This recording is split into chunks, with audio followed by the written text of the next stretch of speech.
Welcome everybody. Welcome to the Digital Alps Conference 2025. My name is Mario Della. I am Director of the University of Applied Sciences Kufstein Tirol, and I have the honor today to moderate this event. As you know, the Digital Alps Conference is the flagship conference of OISALP, Action Group 5. OISALP, you know, the EU strategy for Alpine regions, and the Action Group 5 is focusing on digital transformation, AI, data, infrastructure for doing that. So all these very important issues that we are having confronted nowadays. The event takes place every year in a different country, different region. And I'm very happy that, of course, we have two presidencies this year, Liechtenstein and Austria, who organized this event, and also the city of Lienz, or the region of Lienz, who is hosting this event. So give them a big applause. Thank you.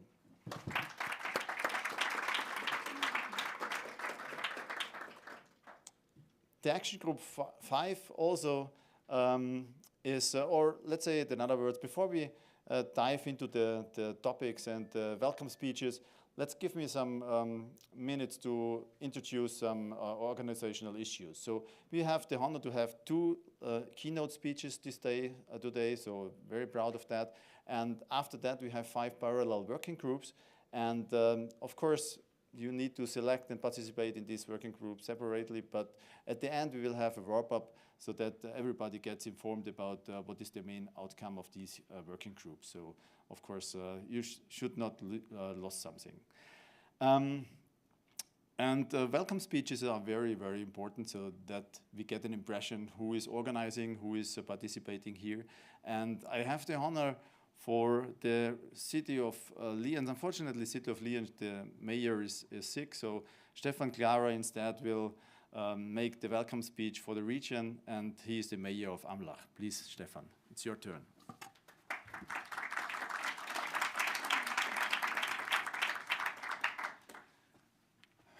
Well, this is the nice part of being mayor. They tell you stand up and talk if you want or not. Doesn't matter. Well, unfortunately, our mayor, Ms. Planik, doesn't feel very well, so I got asked to welcome you here in our region in Osttirol, in the town of Lienz. We are a very active group here around the town of Lienz. I am mayor in a very small village right outside on the south side of Lienz, which is called Amlach. And our community is part of a 16-member called Planning Association 36. And we are part here doing a lot of work, mainly also in the last 2 years around everything related to digitalization. So I'm by myself very interested in this topic since years, and this is for me a lot of fun. I will welcome you, and I hope you are going to have a good time here, and we have for sure a lot of fun for the rest of the 2 days.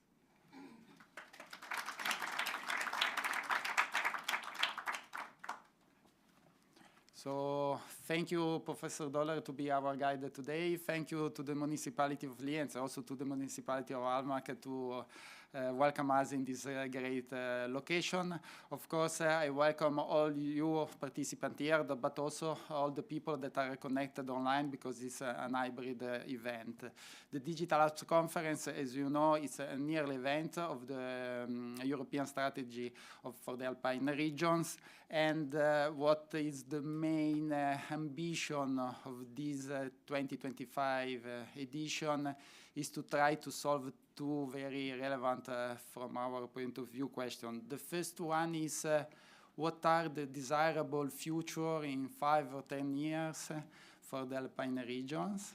And the second one is how can get the local communities, so citizens, SMEs, and the small municipalities to reach that future, because we know also there are a lot of trend changes that we are facing. So digitalization could be an answer, and so take the opportunity brought by the digitalization.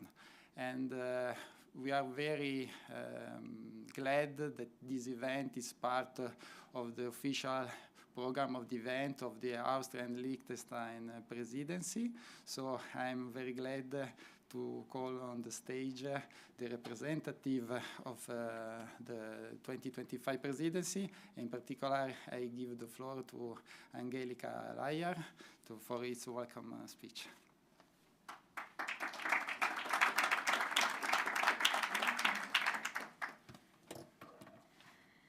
Dear distinguished guests, it is my great pleasure and honor to welcome you here in the beautiful city of Lienz on behalf of the Principality of Liechtenstein. It is the 5th edition of the Digital Alps Conference, and this edition, I would say, is a special one, as it takes place under joint USAID presidency of Austria and Liechtenstein. The motto of our co-presidency is "Cooperation empowers transformation," a guiding principle we truly believe in Liechtenstein, as you might imagine. As a small country at the heart of the Alps, Liechtenstein knows the value of connection. Through our membership in the European Economic Area and our close ties with Switzerland, also a USAID member, we participate in 2 economic spaces, a very unique position, I would say. Digital transformation plays a key role in this context. Digitalization strengthens rural regions, improves public services, and fosters innovation.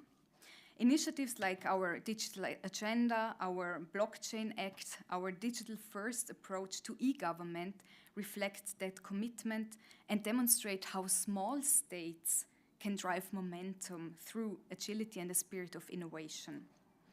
So this conference is about shaping a digital transformation that serves the common good, strengthens social cohesion, and enhances quality of life across the whole Alpine region. In a time of global uncertainty, cooperation is more than a method. I would say it is a mindset, one that builds trust, creates resilience, and brings us closer together. Let us use these 2 days in Lienz to think boldly, share openly, and build bridges across ideas, disciplines, and borders. So before I close, I would like to thank USAID Action Group 5, the city of Lienz for their hospitality, and of course our co-presidency partner Austria for the excellent collaboration. This partnership is not only a symbol of our close relationship, but a shared responsibility for the future of the Alpine region. Thank you very much.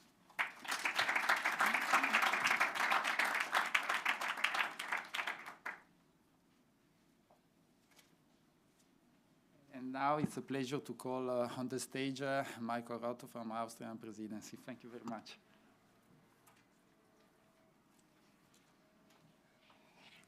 Yeah, dear guests, ladies and gentlemen, I'm just another welcome message, I have to say.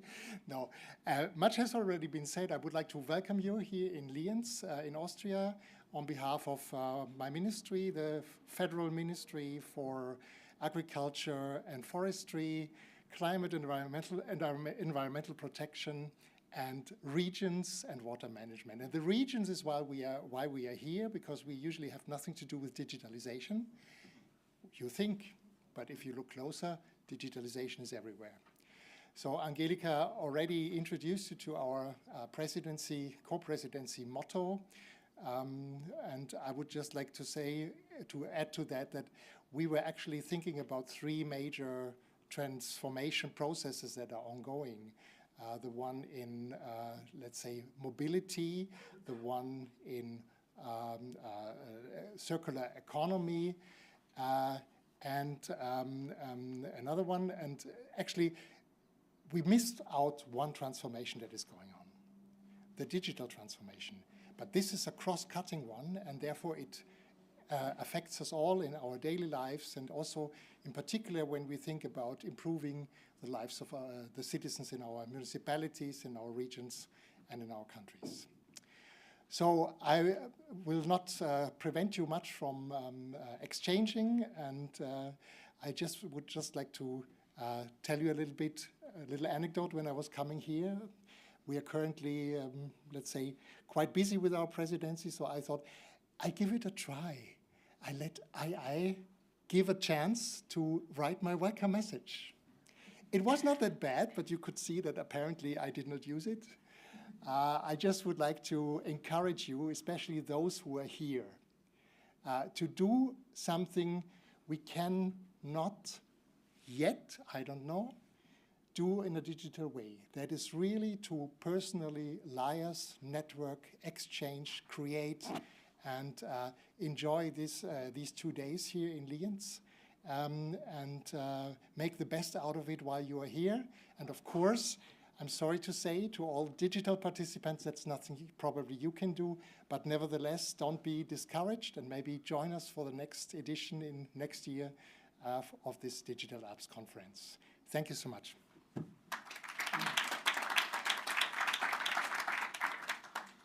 Perfect, thank you. And finally, we will have the member of the Tyrolean Parliament, Martin Mayerl. He is also mayor of Dölzach, and he is the representative of the Tyrolean state. He will give his speech in German, and afterwards I will translate or at least summarize everything together.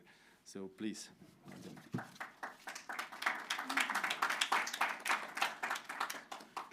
Sorry, I only speak German.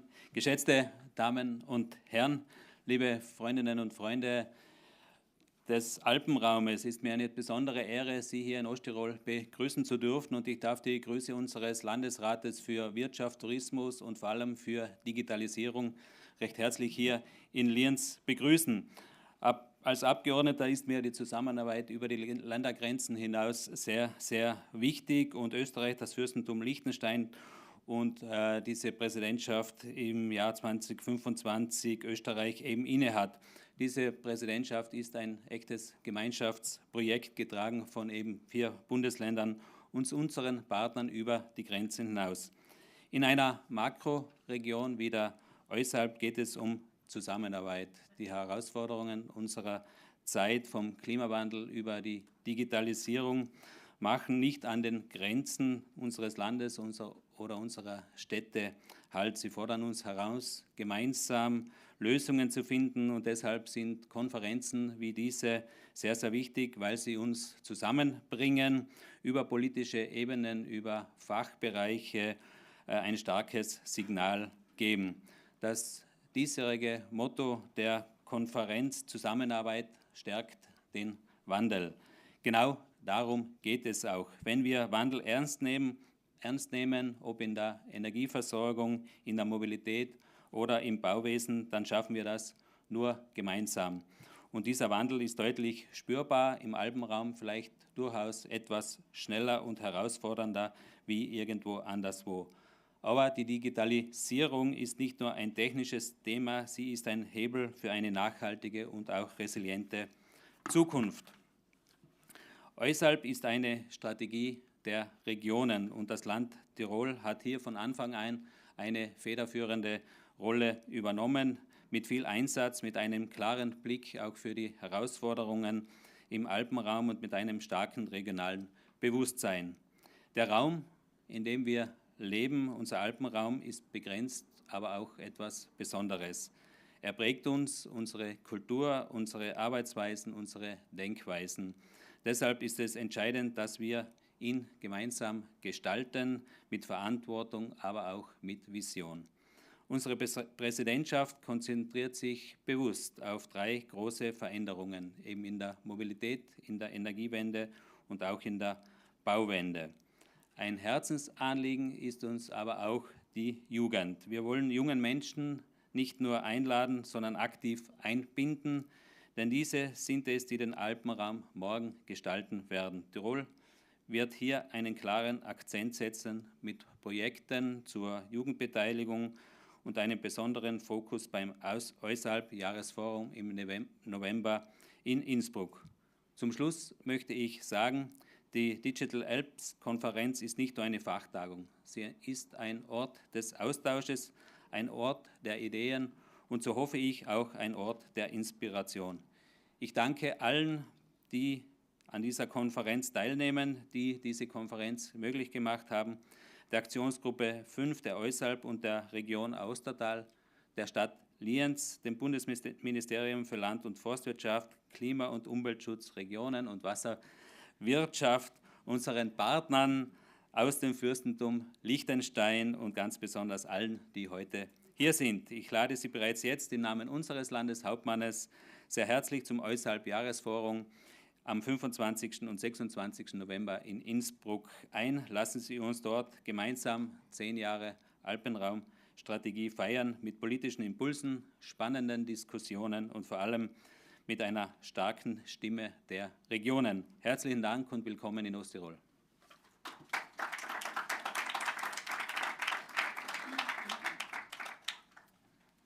Okay, well, just to summarize most of the important issues he mentioned. So, of course, as you know, climate change and all the big issues are not, stopping at the border. So, cross-border cooperation and cross-border relationship is very, very important to face these kind of problems.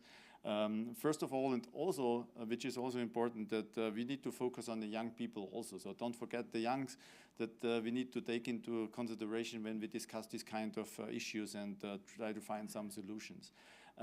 He mentioned that the presidency is focusing very strong on 3 main corner points. So on the one side is mobility, energy, and the construction transition. Because of course, these are the main issues where we have carbon dioxide and all these kind of problems that we face today.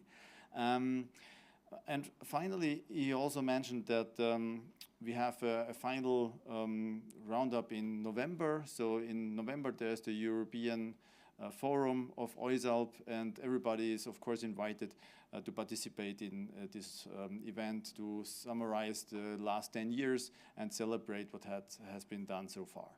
So thanks a lot, of course, for all these welcome speeches. It was very nice to have your impressions and your starting points. And now we can start with the main content of this event. So we will start with the 2 keynotes.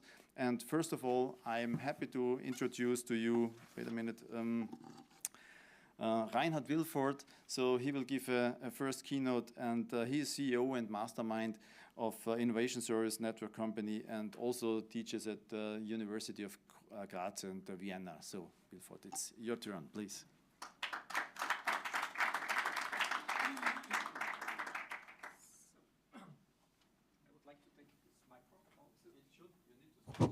Oh, it works. Thank you.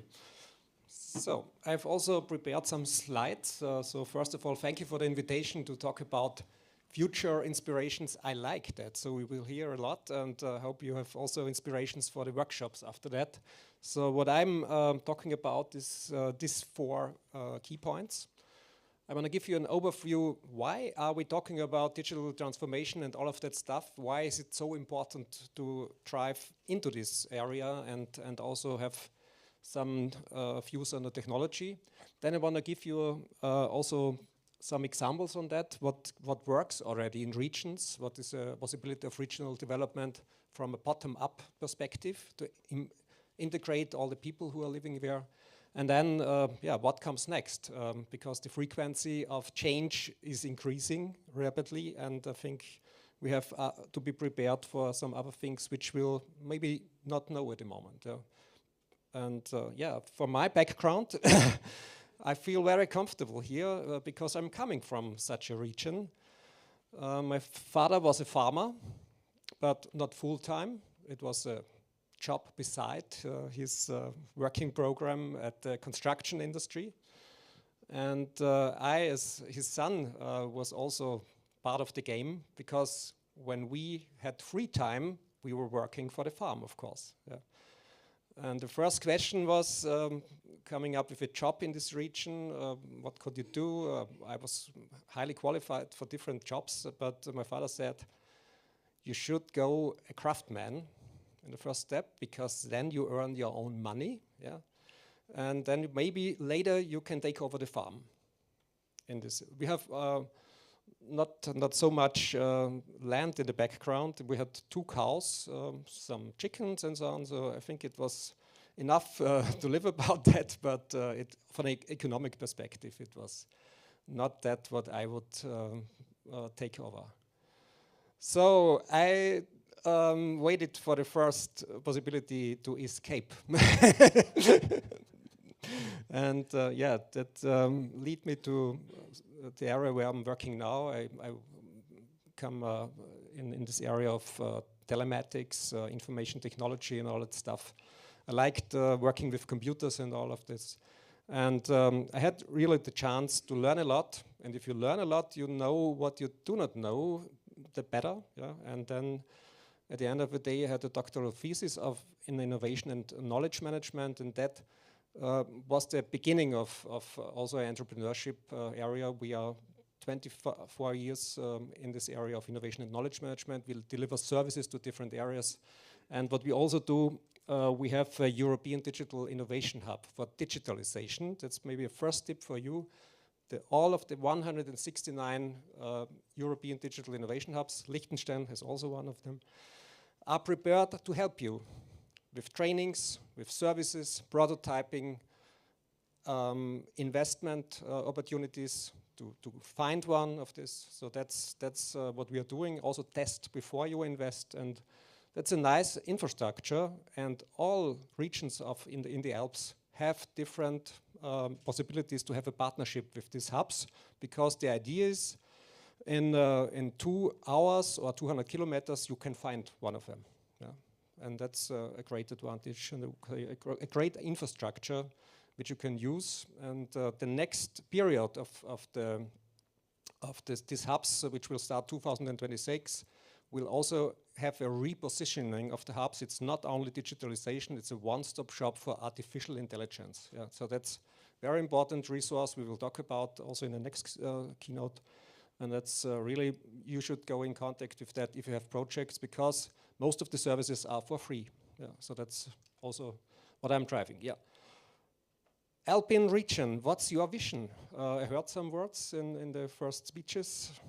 What's the problems? What can we do? Do you have a vision on that?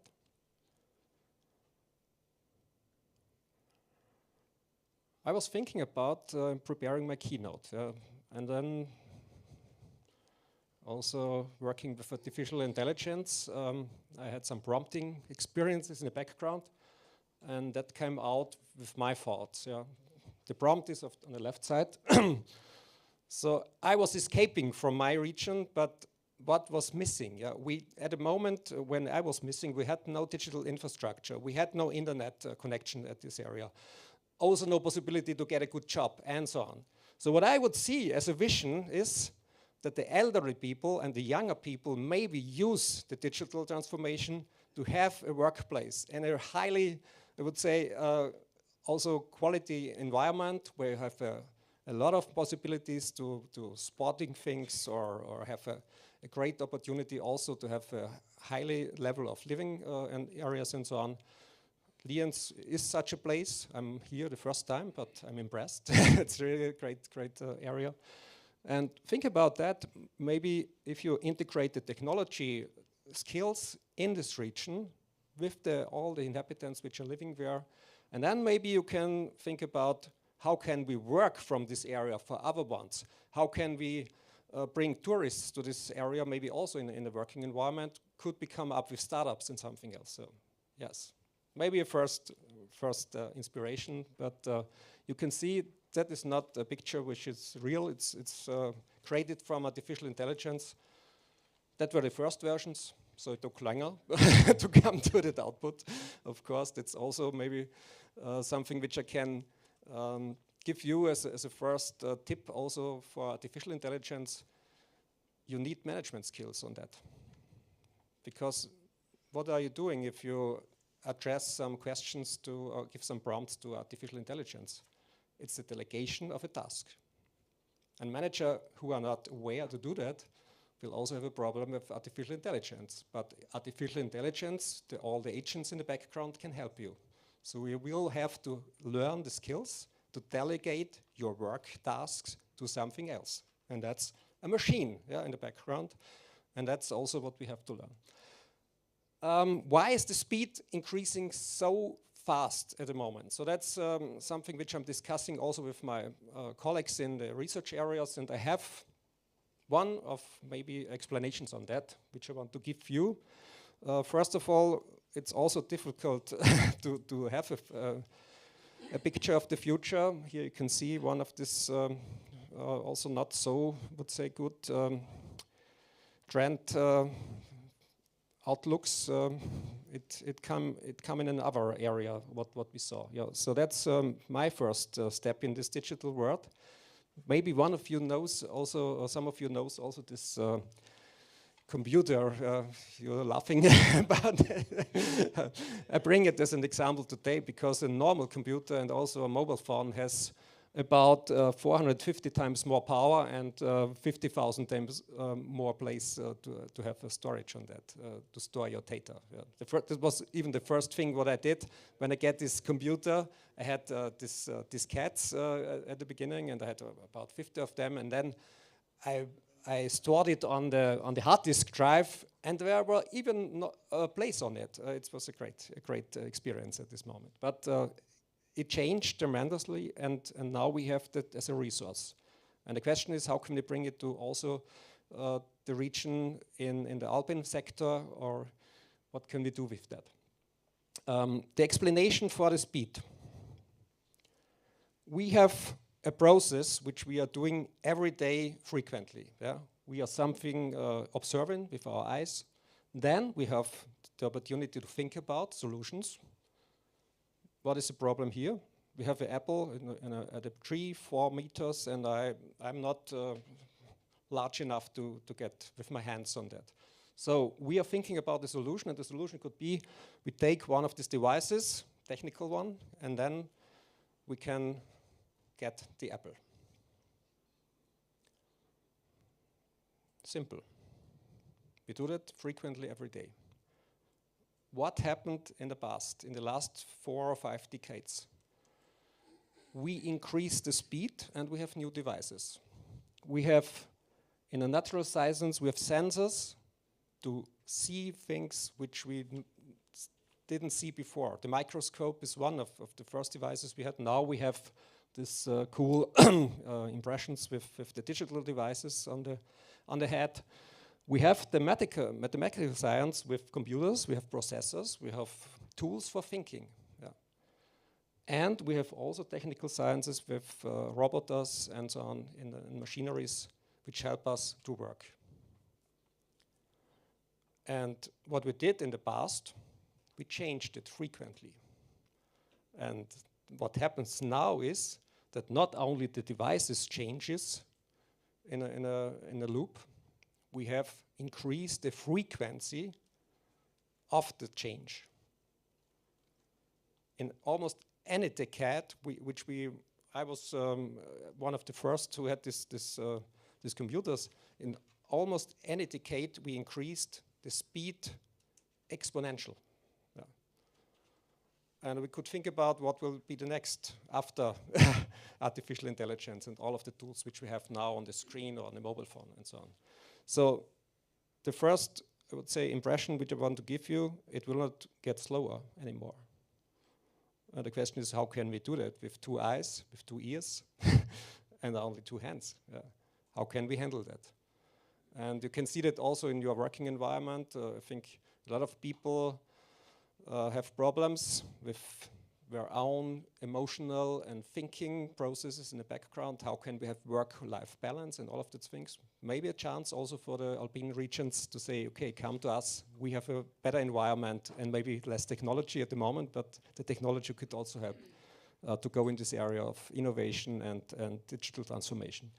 Yeah, what happened in the last years? What we see, and this is, I would say, one of the slides where you can see what I said now from this perspective of frequency. ChatGPT, as most of you maybe have also tried some words, and the output is crazy, yeah, or is interesting. It happened 5 days to get 1 million users. It happened 27 years to have 1 million people at the telephone line, but of course it was not the mobile phone, but was a little bit more effort to do that. But you see, also here you can see this tremendous change and also this high frequency which we have. Also a slide from a research area at the moment. What drives this change in this moment? What drives this change? Of course, artificial intelligence, and you can see no branch, no sector of the industry is excluded. Yeah. Everyone will feel this change, and so we are forced also to integrate these skills in our workplace areas, in our job descriptions and so on. What you also see is the climate change, of course. Yeah. We've a little bit forgotten in the last months because something changed in Europe, yeah, which you all know. Now we are investing in defense. Also nice. Or a question, what can we do with that? And but we have maybe the possibility also to work further on how can we change the climate in a good direction for us. Yeah, what are the effects for a digital transformation? What are the key areas which I want to address? The first one is digital infrastructure. Of course, I didn't have the internet in my hometown or home area, so I didn't have the possibility to get a good job in my area. I think that changed 5G as a internet broadband is available in Austria almost everywhere. Fiber to the home, also a goal of some, I would say, countryside regions and so on. The second one, digital skills. Of course, we have to learn to use these tools and to integrate it in the jobs. And the third one, and that's what I want to focus now for my speech, because I have only 20 minutes, some more, maybe we had some, we started a little bit later. Yeah, so the local innovation, what can we do? And I want to give you here some experience on what we did up to now in these areas with digital transformation tools. So the focus will be this local innovation. I will not talk about the infrastructure. I think that is something which the majors have to solve with less money in the areas. I think that's the great advantage or the great opportunity. If you have that, it's a good environment to start with digital transformation. But if you do not have that, it's a problem. So the first problem which you have to solve is, if you start something new, normally you have a lot of people who say, no, that will not work. And I'm not part of the game, and to change something is difficult. So we are not so used to change in this frequency our working environments and our tools and our behaviors and so on. So that's the first thing which we have to overcome. And I want to show you some practical examples where that already changed and already was successful, and also some information what happened in the background, what was the methodology which was used to transport it. First of all, skiing regions have a big problem. Also with climate change, we have higher temperatures, and that was a region where the provider of the services skiing said we have to close. It's in Lower Austria, not at a very high level. From also a mountain region is not so good placed for having higher lower temperatures in the winter. But what happened? There were some people who said that cannot be that we close that region. What can we do to really have an economic impact, and how can we help the region to succeed in the future? And then we started with a bottom-up approach, and we asked all the people who are living there with their children and using these devices, have you some ideas? How can we have an economic part and new services and so on to be successful also in the future? Maybe with also usage in the summer for summer environment, for tourism or the usage in this area. And at the end of the day, and that was a 60 days challenge where we asked for ideas. We had 467 ideas from people who were thinking about what can we do together? How can we bring that region to fly also for the next 10 years, because we need for our children the skills skiing. Skiing is a great sport for Austrians, and we do not want to lose that. So that was the impact. And what we did, we had a technical device. It's an innovation platform where you can register, and then you can bring in the ideas, but not only, it's not, so I can show you the mechanics in the background, it's not an idea box where you put it into and then you are happy and satisfied. No, it's a building of a network. We use this digital device to bring people together, to talk about the ideas, to give feedback, to give a like on that, and then happens something which is really an impact in the region. It's coming up with an emotion, and people are satisfied also with these ideas, and we want to go one step further and to be part of the solution. Yeah, that's what happened. And also, I think the provider of the skiing area also was collecting some money besides, because he said, oh, if people have ideas, maybe we have also some other resources which we could bring in. So that was also one of the tasks beside. Yeah. So that's the background of the digital device. It's a network environment and not only a box where you put in it. So and these networks help you to get to resources, to think about the future ideas, and also to collaborate. Yeah? And what we always see in such processes, we identify people which you didn't know that we are also interested in working in the next step, also to fulfill and to be in the realization in a part and bring in my resources. That's also an effect that we always see. We do not use it only in regions, we use it also in larger companies which have different affiliates all over the world to think about the future of a company, but it works also very good in regions, and it works especially good in Alpine regions with tourism aspects, because the motion in the background of I'm now in a holiday season or something else is also very helpful for creative processes. So that's maybe a resource which you could think about. One of the outcomes, a colleague of mine had the idea to come up with such a tiny house. I show you because it's maybe also something which you could place in such Alpine regions. It's not only a house of wood which you can drive from one place to another. It's also a high-tech environment, because you have a lot of electronic devices in the background, also to being really self-sufficient with the things. That's what was one of the ideas also. So that's also and maybe an opportunity to come up with new solutions, new services.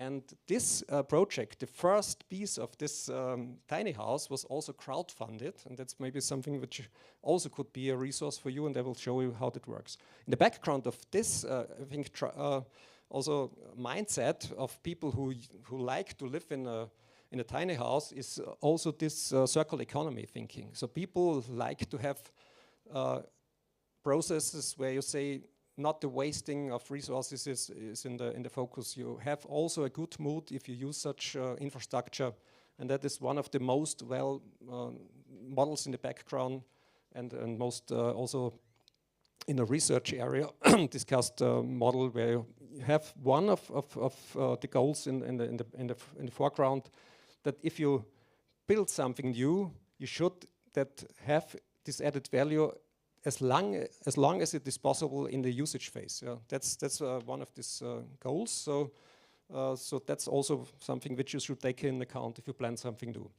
Crowdfunding is also an opportunity to bring the community to a next level. So it's not only the ideas. People who are also here in this region had the opportunity to co-fund also a new railway environment at Gastein. And it was also a crazy idea and a crazy, I would say, opportunity to do that. We had the goal to have 100,000 additional investment, because of course the experts of you know with even 1.5 million euros you cannot have a successful project on that area. It costs about, I think, 30 millions were invested from Gastein Bergbahn. But the idea was to integrate all of the people who are in this area. And I remember at the beginning of this crowdfunding campaign, we had the invitation from the mayor and the hall in Gastein. About 500 or 600 people were there. All of the inhabitants said, okay, we are starting. I want to be a part of the game. Here's my money. Where can I bring it to the next level that there can also be an investor on that area? And then we started the online phase, because it's also a digital device we use for the integration of this community. And at the end of the day, we had 1.5 million euros, and it took 3 days to get to this money. All of the people who were invited were very engaged. And that was an additional resource, not much, but it was more this emotional change that I'm also part of this new device. I'm an innovator. I can be part of the game. So that was a real impact also. This was the third example. What is in the background of crowdfunding? Crowdfunding has one effect. You have not only a financing process, you have also the communication process. You can make this project visible, people can be part of that, and you get also one effect that you reduce the risk to a minimum, because people invest in a project, and only if the money is there at the end of the day, it starts. If the money doesn't come from the customer side, then we will not start to produce the service or the product. So, and that's also a reducing of the risk of such a project. And of course, the integration of the people who are living there is an aspect which delivers visibility to different areas. And that's what we also used. Also the tourism area, or the tourists who are using this new device were integrated. Okay, I'm running out of time. So, outlook, what comes next? Some words to that. Digital skills. I think that's the first step. You should integrate learning process in your communities, and one of the possibilities to do that online, that is the online portal where you can have some knowledge learning processes for Web3, blockchain devices and so on, and you also have the certification. You can do it now here from this area with a smartphone. That's a possibility if you have the knowledge, of course. And then you get a certificate from for universities in Switzerland.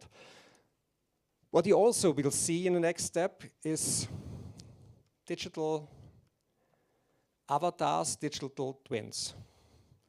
Reid Hoffman is the founder of LinkedIn, which has more than 1 billion users in between. Most of you maybe have an account on that. And what he did, the right side is the real Reid, and the left side is the AI Reid. And what he did, he gave the AI Reid all of his speeching tasks and videos and books and conversations. And so all of that stuff was in the brain of this AI avatar. And then that was the viral effect of this story. He started to talk with him and say, hey, Reid, AI, you were writing a book, 500 pages. Tell me in 2 sentences what's in for me. Yeah. And if you think one step further, we have one problem also in such areas with the elderly peoples who are not available anymore. A lot of knowledge gets lost. Yeah? So I see also an opportunity to store our knowledge for the next generations in such electronic devices. Yeah? And if you have also the connections between these different people who are talking at the living time, then I think we have a nice opportunity also to use resources. So, last slide, or almost last slide. The next, the next opportunity to prepare electronic prototypes will be chatting with an interface. Yeah. So, most of you who maybe have programmers in the company or in your area know that you can also get from ChatGPT program codes. Here is the next level. You can talk with an interface about your devices and about your application, and this tool will prepare the application which you can use one step further. Yeah. So you do not have to program it. You can prototype it on a chat interface. It will be in 3 or 4 months, it will be available. Here, Dominic Williams is the driver in the background. He has also the resources because cryptocurrency is also in the background. So that's the next level of digital tools, and we will see that. And because you will also see this in your regions, because the tourism from China will come with that interfaces, of course, and will use that. Yeah. And then you are forced also to have an answer on that. What's happening in your environment? Okay, summary. The pace of the change will continue, will increase. That's the first, which you should take into account in your workshops. Second one, all jobs will change with these new tools, all. Nobody can say artificial intelligence is not for me. No, everything will change. And we are at the beginning. So the great opportunity is now to start to make the best mistakes at the moment. Yeah, that's what you should have as an experience at the beginning. It will not be perfect what you will build at the beginning. It's a very complex process, but artificial intelligence will not, would say, disrupt the jobs or to change all our different job areas. But those who do not use these tools will have a problem. Yeah. We will maybe exchanged from other ones who use the tools. Yeah. That's what we will see it in the next step. And for today, I hope I could give you some thoughts for the workshops. So it begins with your mind. How far away is that what you want to reach? And yeah, that's what I want to give you in this keynote speech. Thank you for listening. I'm open for questions and have fun here in Lienz. I like the region, and if you have some questions, please, I'm here also for this afternoon. Thank you very much.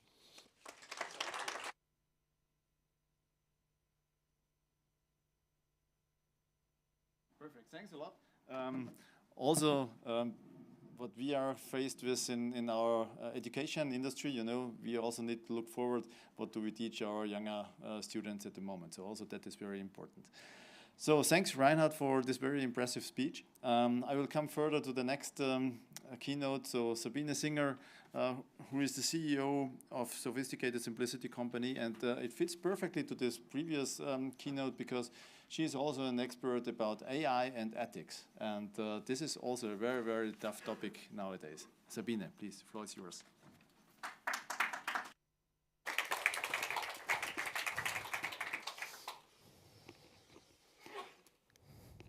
Gesundheit.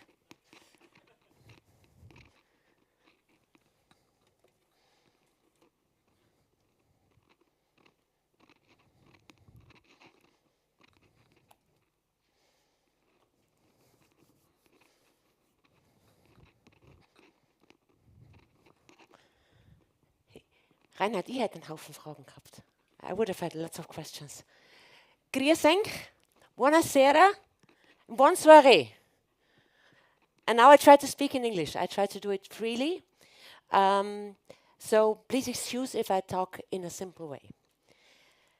The moment of truth was the slogan of last year's European Forum in Alpbach. And I also had the great pleasure afterwards to collaborate with the South Italian, Trentino and Tyrol region, and we were thinking about a Alps AI strategy. I'll tell you a little bit about that later on. My name is Sabine Singer. I am the founder and CEO of Sophisticated Simplicity. This is Austria's first business academy for AI ethics by design and value-based business modeling. I'm an innovation consultant for more than 30 years now. As you can imagine, for the first 10 years, I was the only woman in whole Europe. And in the last few years, I switched from digital strategy advising to AI strategy advising. And it was 2022, shortly after the pandemic, when I was upskilling myself, as I used to do it for the last 30 years. And I was just finishing my postgraduate diploma at the MIT and the Columbia Business School. And our final project, we were an international group of really, really smart people, 6 people, and we were working for 2 months, 24/7, on writing a digital strategy with all the new tools and methodologies that we learned in 2 years beside a full-time job. And this was our cornerstone project. And I was lucky enough to find an Austrian startup colleague, and she told me, I have the idea of building a multi-sided platform business for mental health. So you can imagine, shortly after the pandemic, mental health was an issue for many people. 6 out of 10 were really feeling bad, and 4 out of 10 were really feeling really, really bad. So in 2022, building a digital platform, the question was, how can we build trust in system design? And how can we make sure that we are building the one out of 3 digital transformation projects that is going to succeed? Because 2 out of 3 digital transformation projects are failing. So the question was, how can we implement trust in system design? How can we make sure that we are the one that is successful? And how do you build values like loyalty and respect and accountability into AI design? And it was 2022, and so when thinking about these issues, I was stumbling over a book, and it was called Digital Ethics. And shortly after that, I found an ISO standard. And in this ISO standard, it was very, very complicated to read, but I read through it and I thought, this is the methodology, how we can address all the failures that we made when digital transformation failed in the last 15 years. And so I decided, I'm going to do that, value-based engineering. I'm going to found Austria's first agency for AI ethics. And you can imagine what my friends and partners told me. No, hey Sabine, this is really, really a great idea. But there is no ethics in business. There is no making money with ethics in business. This was October 2022. 6 weeks later, ChatGPT came to the visible world. And what I did was I was working on this digital strategy for this mental health startup for 2 months, and we really had good grades on it. And so I was really deep into the topic. So I was, I could write a good prompt because I knew the topic. So I wrote a prompt, created digital strategy for multi-sided platform business, mental health. Click, and you know the feeling. 85% of the work of 6 really smart people from all over the world. And everything we learned was disrupted. Everything I ever learned was disrupted. And I was thinking, hoppla, is a German term for oops.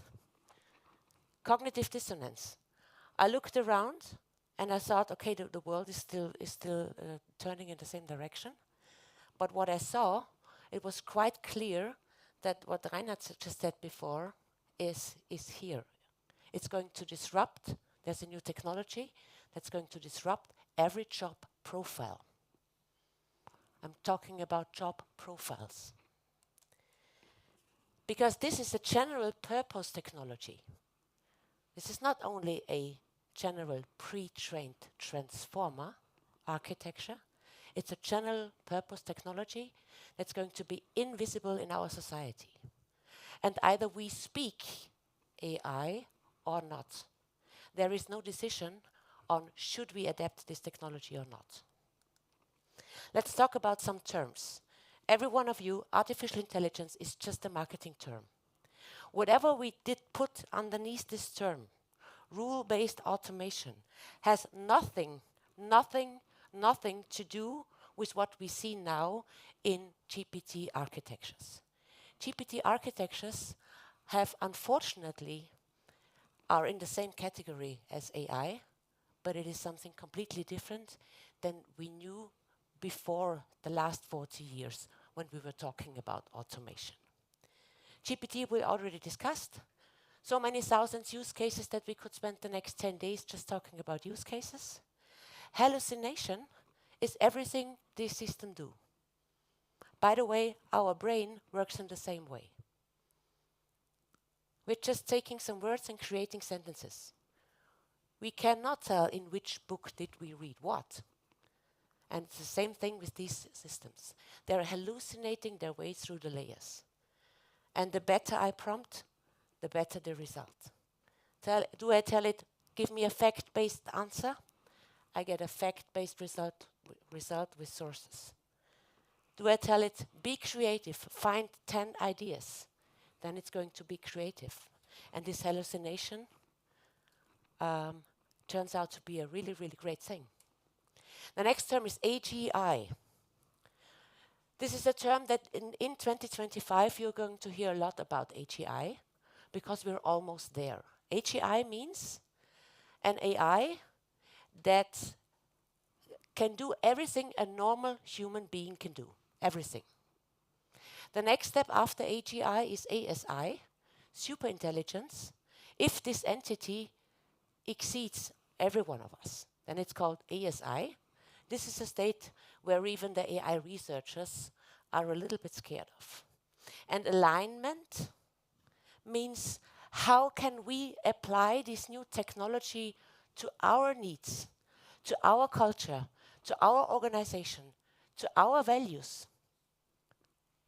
Who is going to define the values behind our new, so much powerful technology? And I want to introduce it to another term, a term I invented.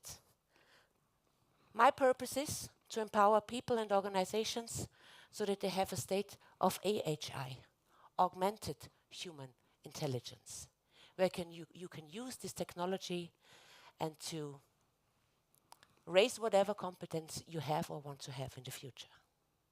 Because this new technology does all that. It writes, no matter if it's a legal text or if it's a marketing folder. It writes even PhD thesis. It writes, it speaks, it reads, it codes. It listens, it paints photos, produces Hollywood-like movies, solves captchas by calling a service employee and telling him to be a blind person.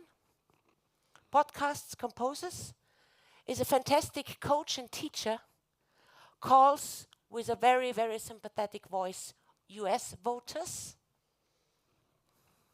executes tasks independently, moves autonomously in the physical world, leads companies as CEOs. In the Asian region, there are some companies who are led by AI. Finds new materials, Google GNOME, check it out. Could be the solution for things like climate change, finding new storage for batteries, finding new ways to produce energy. Visualizes protein structure, meaning understanding the building block of life. Develops awesome strategies, writes laws, finds new insights, and judges at the Supreme Court as good as the judges over there. And it knows us, our company, our region, and everything we do very soon, much better than your mama.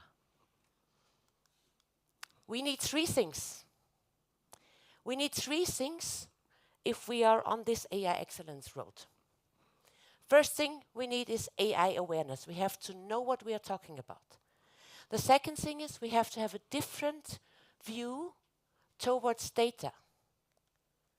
Because data is what makes our hearts beat. And then we can think about how we can create value with this new technology. Value creation. And along the way, we already heard it by Reinhard, never forget that whatever you do with AI is going to change a job profile. So talk about change, communicate from the beginning on. And talk to these people because you are changing their processes. Nobody knows better like them. Stakeholder management. There is no making money. There is no success alone. We are all working in a digital supply chain. There are always people who make our businesses successful. Stakeholder management. And of course, we need some kind of a strategy. And this strategy, as we already heard, cannot be developed top-down. Intelligence is what we use when we don't know what to do, says Jean Piaget. But now we are looking at these models, and this is a very, very old slide, very outdated. It's 2 years old. And from 2 years ago, we were already at the level that the OpenAI large language model was measured smarter than Albert Einstein. And now, 2 years later, we are at a level where what you see here are all these commercial large language models. We have Facebook's Llama and Gemini from Google, some Geminis, some GPTs, some Chinese models. We have Claude from Anthropic, and O1, O3, O3 Mini, and Grok from Elon Musk. So this is us. We saw before between 80 and 110 are the normal smart people, whatever normal means. So, and we're here.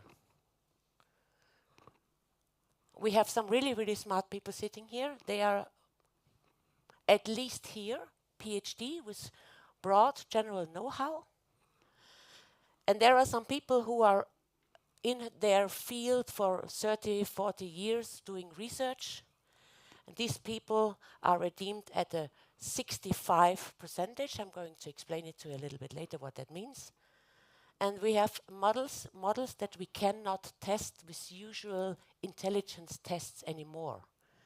Because what we said intelligence is when someone can answer tricky questions in a test.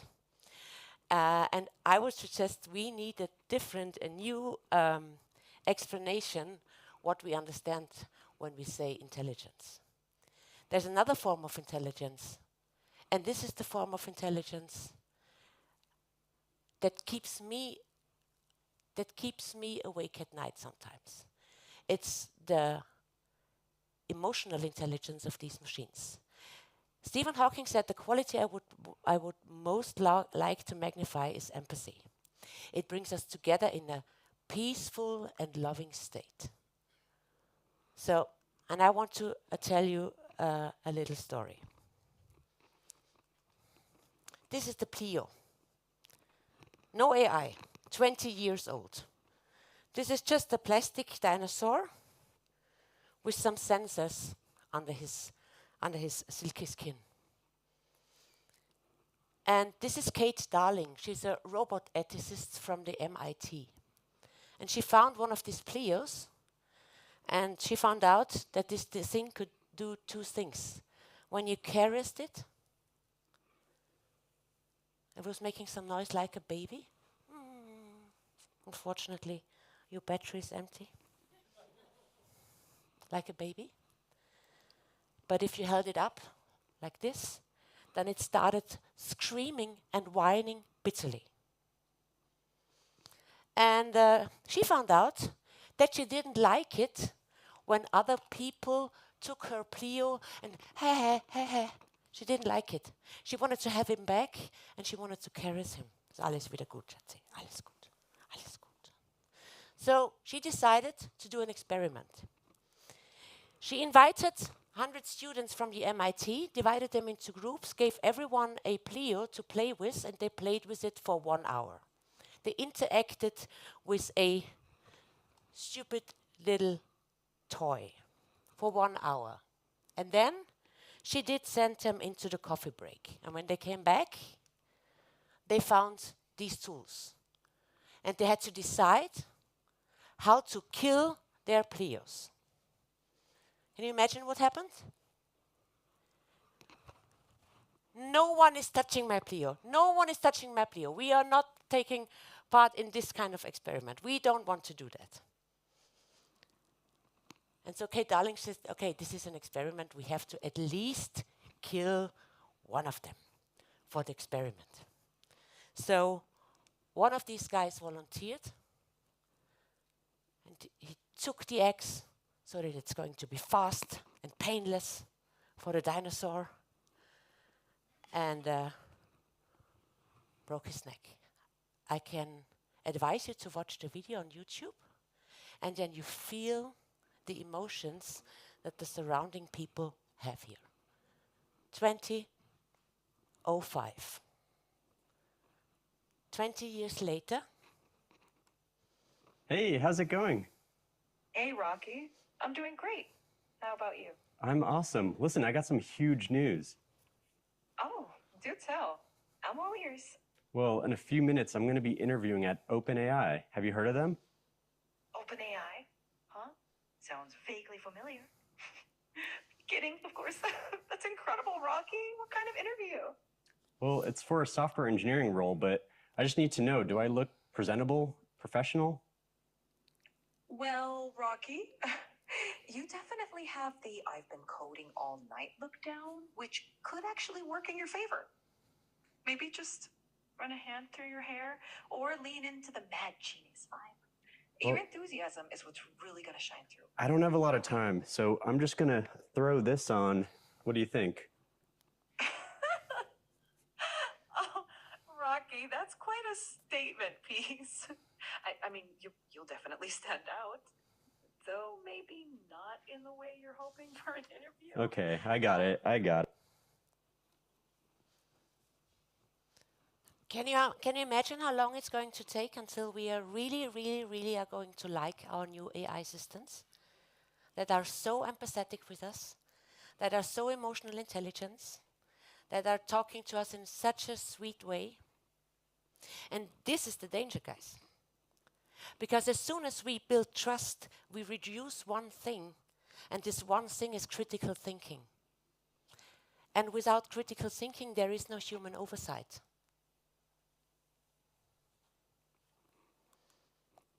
Our empathy, our mirror neurons in the brain, they cannot distinguish between real empathy and not real empathy, whatever that means.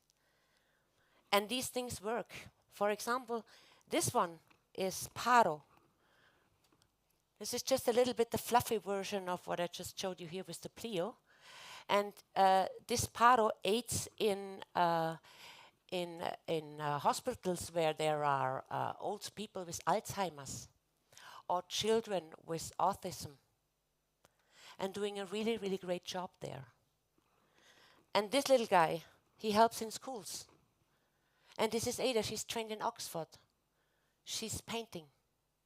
What you see in the background is her interpretation of Alan Turing's portrait. And this is Sophia. And when I asked Sophia and said, hey Sophia, what about your emotional intelligence? And she turned to me and she said, empathy. That's my secret superpower. And of course, can everything do what a human can do? An average human can move in the physical world. And of course, these guys have legs. And they do not have to look like this. They do not have to look like robots. This is on purpose because our brain cannot adapt so fast to a human-looking, non-biological persons. They could only also look like her. And one of these guys is running for 18 kilometers per hour, so you cannot outrun him. And you have, of course, as you've seen, we all have it in our Apple phones now with Apple's AI, which is really bad. But on top, you find on WhatsApp Meta AI since 14 days. So there is no escaping from AI. There's just, do I speak the language or not? I would really like to show you this video, even though my time is still almost up. Let's do some tests. Tell me when you see something that makes sound. I see a speaker, which makes sound. What is that part of the speaker called? That is the tweeter. It produces high-frequency sounds. Give me a creative alliteration about these. Creative crayons color cheerfully. They certainly craft colorful creations.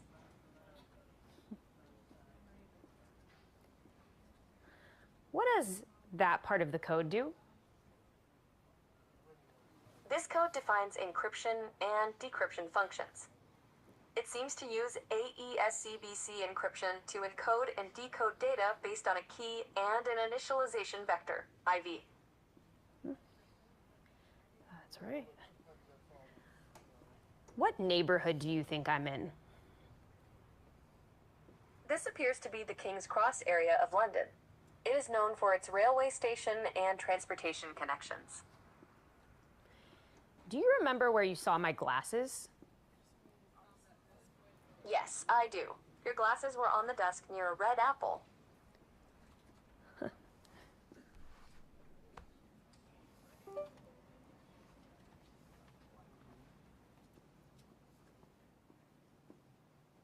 What can I add here to make this system faster? Adding a cache between the server and database could improve speed. What does this remind you of? Schrodinger's cat. All right, give me a band name for this duo. Golden Stripes. Nice. Thanks, Gemini.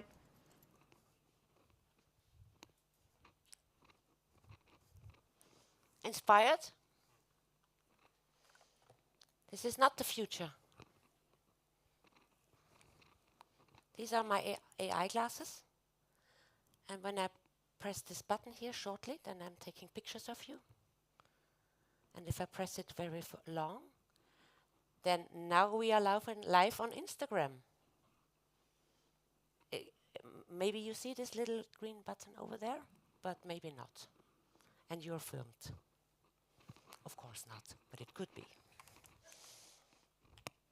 So imagine having an entity, it looked out of the window, it knew where it was. It looked at the code, it knew how to improve the code. It was just moving around the red apple, and it kept in his memory that the glasses were over there. And it doesn't need to be glasses anymore. It can be earrings, or it can be a medallion, or the next step is going to be a human brain interface that I just put behind my ear. And I'm going to talking to my AI. So I hope that you all are already training your personal digital twin, your personal AI. And that you are thinking about how this AI should interact with you. What kind of personality, what kind of traits should this very, very emotional AI have for your use cases? The next step is going to be speech to task. I'm going to skip this video. Speech to task. What you saw here were two robots communicating with each other. And this raised the bar to the AGI measure of a friend of mine, Dr. Ellen Thompson, who is a scientist and does science in terms of intelligence research. And he keeps track on this AGI status. And as soon as he saw these two robots interacting with each other and learning a new task just by a semantic information, just by shouting to it, go collaborate, not training on tasks. Speech to everything. Speech to everything. So we have to immediately learn this language. Because technology shapes our behavior and our virtues, and it's going to influence us. We were saying that we need three things. We need AI awareness. Now we know how powerful these tools are. And we need a different view to our data, because there is no AI strategy without a data strategy. And sometimes data looks like my cellar after the flooding last summer. So in my cellar, there were really, I thought, nicely done my data all in it for the last 50 years. And then the flooding came. And then I looked at my cellar and I thought, okay, some organizations' data look alike. Not everything is clean. Some things are redundant. I don't even see all the jewelries hidden somewhere down there. And sometimes in our organizations, our data looks like this. Only 30% of organizations use their data. And the 30 they are using it, you find them on top of every organizational ranking. And these data, these are not abstract rows in spreadsheets. These data is not only a mirror of our society. This data is also an indicator for trust. There was someone, our customers, our stakeholders, our employees, our machines, someone showed me something about it. And this gives me power, and this gives me also the responsibility to treat this information like you would treat it if I would shake your hand. Data is an indicator for trust.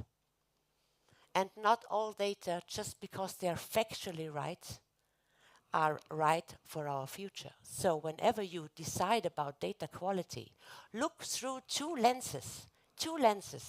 Not only if your data is clean and nicely done and not redundant and complete, and you have access to all the data that you need. But the second question, is this data future-proof? If you were producing cars in the last 50 years in Europe, you might think that this business was really quite nice. If you take all this data and just scale it with the machine, you're going to have a problem in the future. Whatever is not paying into the Agenda 2030 is not going to be a successful business model for the future. So data, two lenses. Without a data strategy, there is no AI strategy.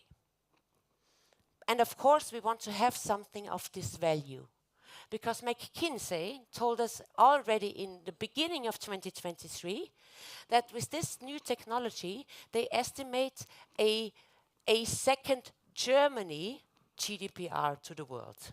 4.4 trillion. It's like the fourth biggest country in the world, Germany, to productivity. But if you read through the article, it also says it might be double. So it's going to be a lot of new productivity produced by machines. And almost all the companies are already using it. And how are they using it? There's a really great new article in the Harvard Business Review. You won't believe it, but one of the main applications of generative AI is life advice. People are using it as a coach. People are using it, asking it about the future. People are using it as a mentor. People are using it as a professor. People are using it as a medical sparring partner, explaining diagnosis. So and something of that is going to, this is what people do anyways. So we try to bring that into our organization so that we can monitor it a little bit and it displays our value compass. So how might this look like in organizations or in big institutions? I brought you some kind of an architecture. You have the possibility to try several architectures for your own GPT. You either have your company GPT, or you're going to use Copilot in the MS365 surroundment, or you have very, very sensitive data that you want to use on premise, and then you take one of the open source models and keep it running in a sandbox surrounding. This is the basis. This is the use case number one, knowledge management. Make one of these AI systems your AI system. And then you have in the middle, you have several domain experts. You have several domains in which you are, with which you're engaging. And in every of these domains, there are AI use cases. And you find them if you look through 4 lenses. The lens number one is it an internal application? Do I optimize a process? Or is it an external new process that interacts with outside stakeholders? The next question is, do I decrease efficiency or increase efficiency by decreasing complexity? Or am I really creating new added value? And only your domain experts can know where these valuable use cases are, not the top of the management. They can only have an AI vision. So this might be an architecture that in some way or the other is going to display your organization of the future, or already does. And as we said, we need education for that, so that the people, the domain experts, are able to identify use cases and to identify value-based AI projects. They need to have some kind of AI expertise, and they are called AI managers. And they are talking with an entity within a big organization, and this is called a Center of AI Excellence. These are the 2, 3, 4 people that you put aside and who are responsible for the AI strategy and who are orchestrating all the use cases that your domain experts are going to bring along. Because it's going to be dozens and dozens of use cases over the time in every organization. You have to orchestrate that somehow. I'm running very much out of time. As usual, I have a gift for you. I created a so-called AI value creation canvas.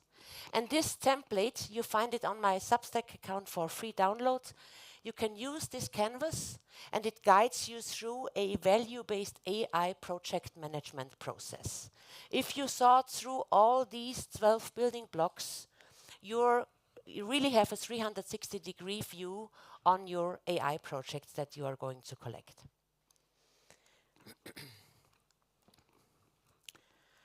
But the very, very most important question is, how are you going to align your AI system to your organization's values?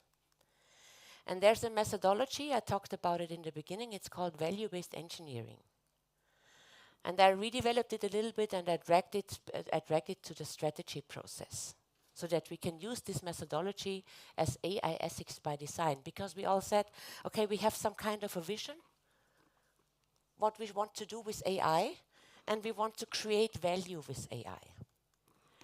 And when we are talking about our vision, we should know what are we going to do, why are we doing it anyways, who do we need, who are our stakeholders, who are our partners, and in what surroundings does this system should be implemented. And the next question that we should ask, how can we protect ourselves from risks? How can we measure success? What are the KPIs that tell us if our AI project is successful? What are the concrete features that we want to see in this project? And what do we have to do that we realize this value into our organization? And of course, we need to maintain trust and co-create with our stakeholders. We already heard that today. We have to ensure and monitor the system, so we have to understand why we do, what for.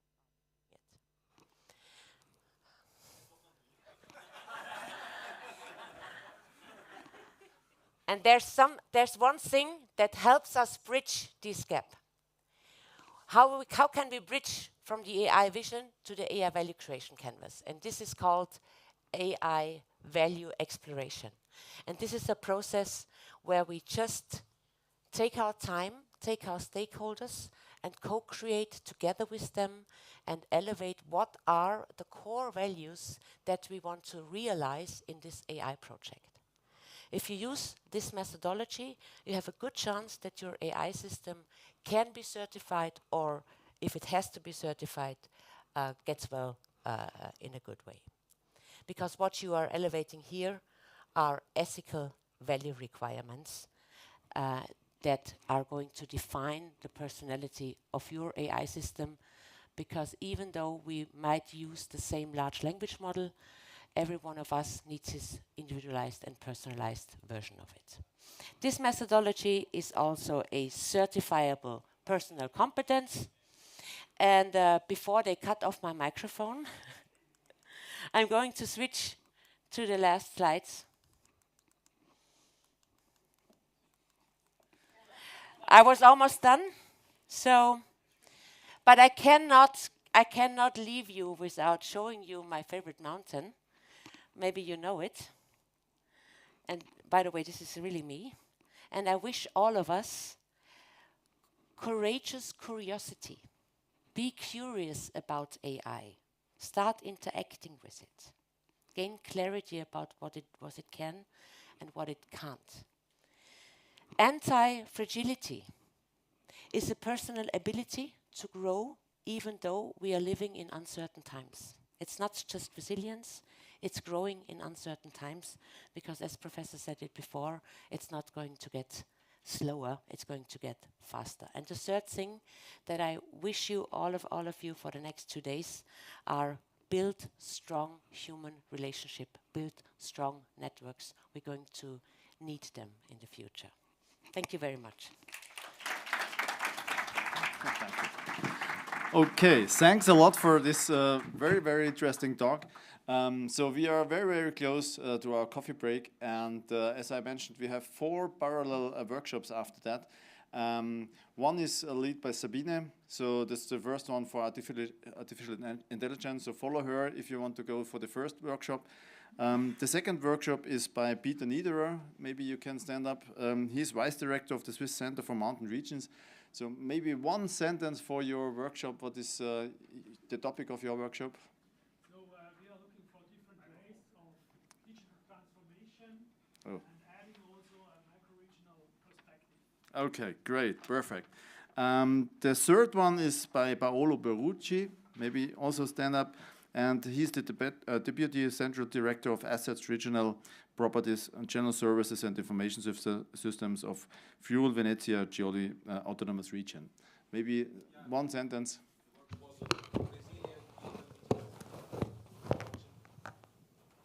The workshop will be on resilient digital infrastructures from civil works, so fiber optics, but also to mobile networks and data centers, HPC, quantum computing. So we will discover the concept of digital infrastructure at all. Perfect, thank you. And the final workshop by Gianluca Lettini is his research at the Politeria Politecnico di Milano. Please. Yep, the workshop will be about open platforms, how they are, what they are, how to make them interoperable, and with a future outlook, how they can be interesting for young people as well. Perfect. Thanks a lot. So, Carlo, I don't know, how long should we last the coffee break? Because we are already over. We can switch 10 minutes, okay? Just to go to the... And no coffee break? No. Yeah, 10 minutes of coffee break. Okay, so 10 minutes of coffee break, and then we can move to the workshops. Thank you. And yeah, one is here, and the others just follow these nice ladies and girls.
Test.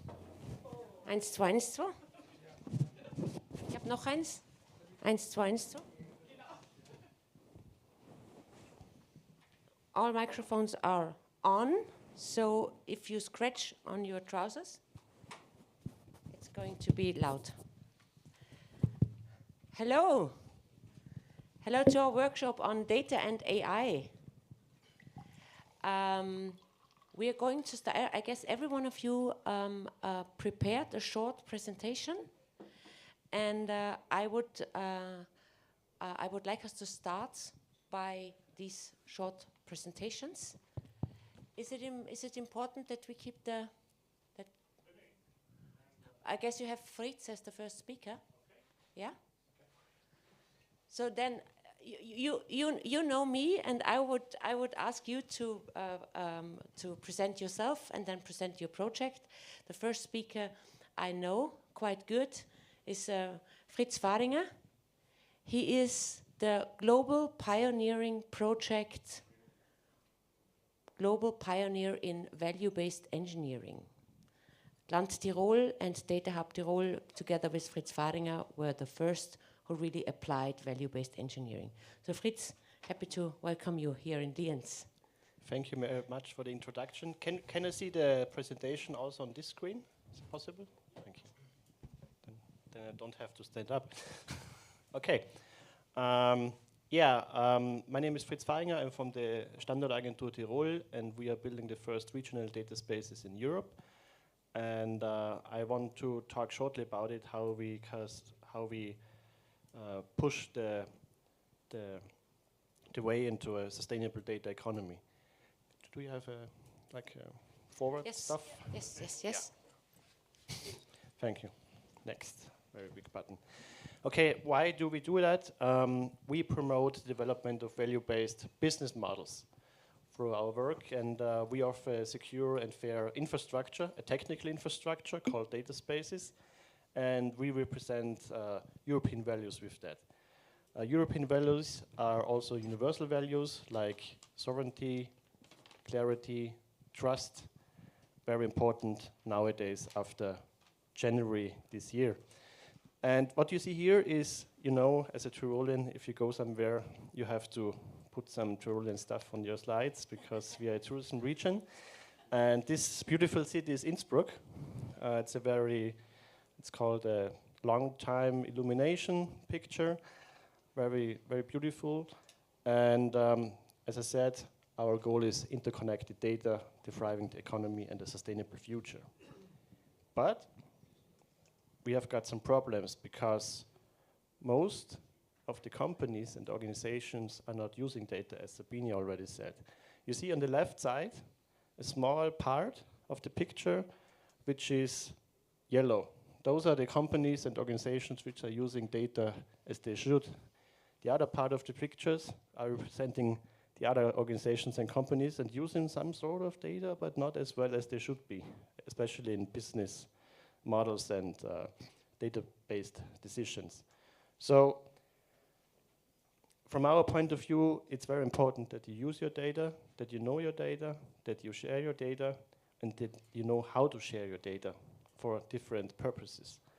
But we have also the feeling, and a lot of organizations have it too, that are not able or they are very anxious how to use the data. And that should be the one picture I have put in there because of all those algorithms and AI stuff, what's going on right now.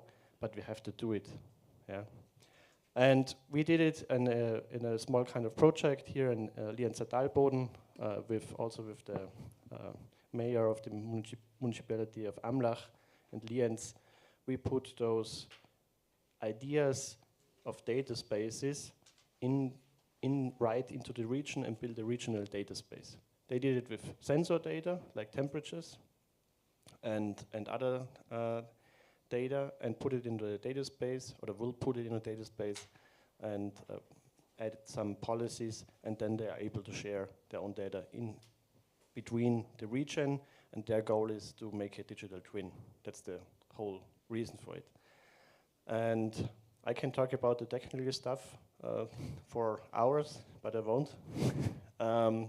And I want to make my input about how we can make those data space alive all over the European regions, especially in the OSALP region, because we have a very nice use case, and I think we can portable this use case to other regions as well, especially in the questions of tourism, mobility, and infrastructure use cases. Thank you. Trustworthy data sharing. Having access to data that you don't have access to. And being able to rely on a trustworthy and moderated way of staying in control over my own data. And being able to participate in a data ecosystem that makes my AI even smarter and even more individualized. But you are the second one? Yeah. Who is the second? Who did you plan to be the second speaker in my workshop? It's supposed to be me.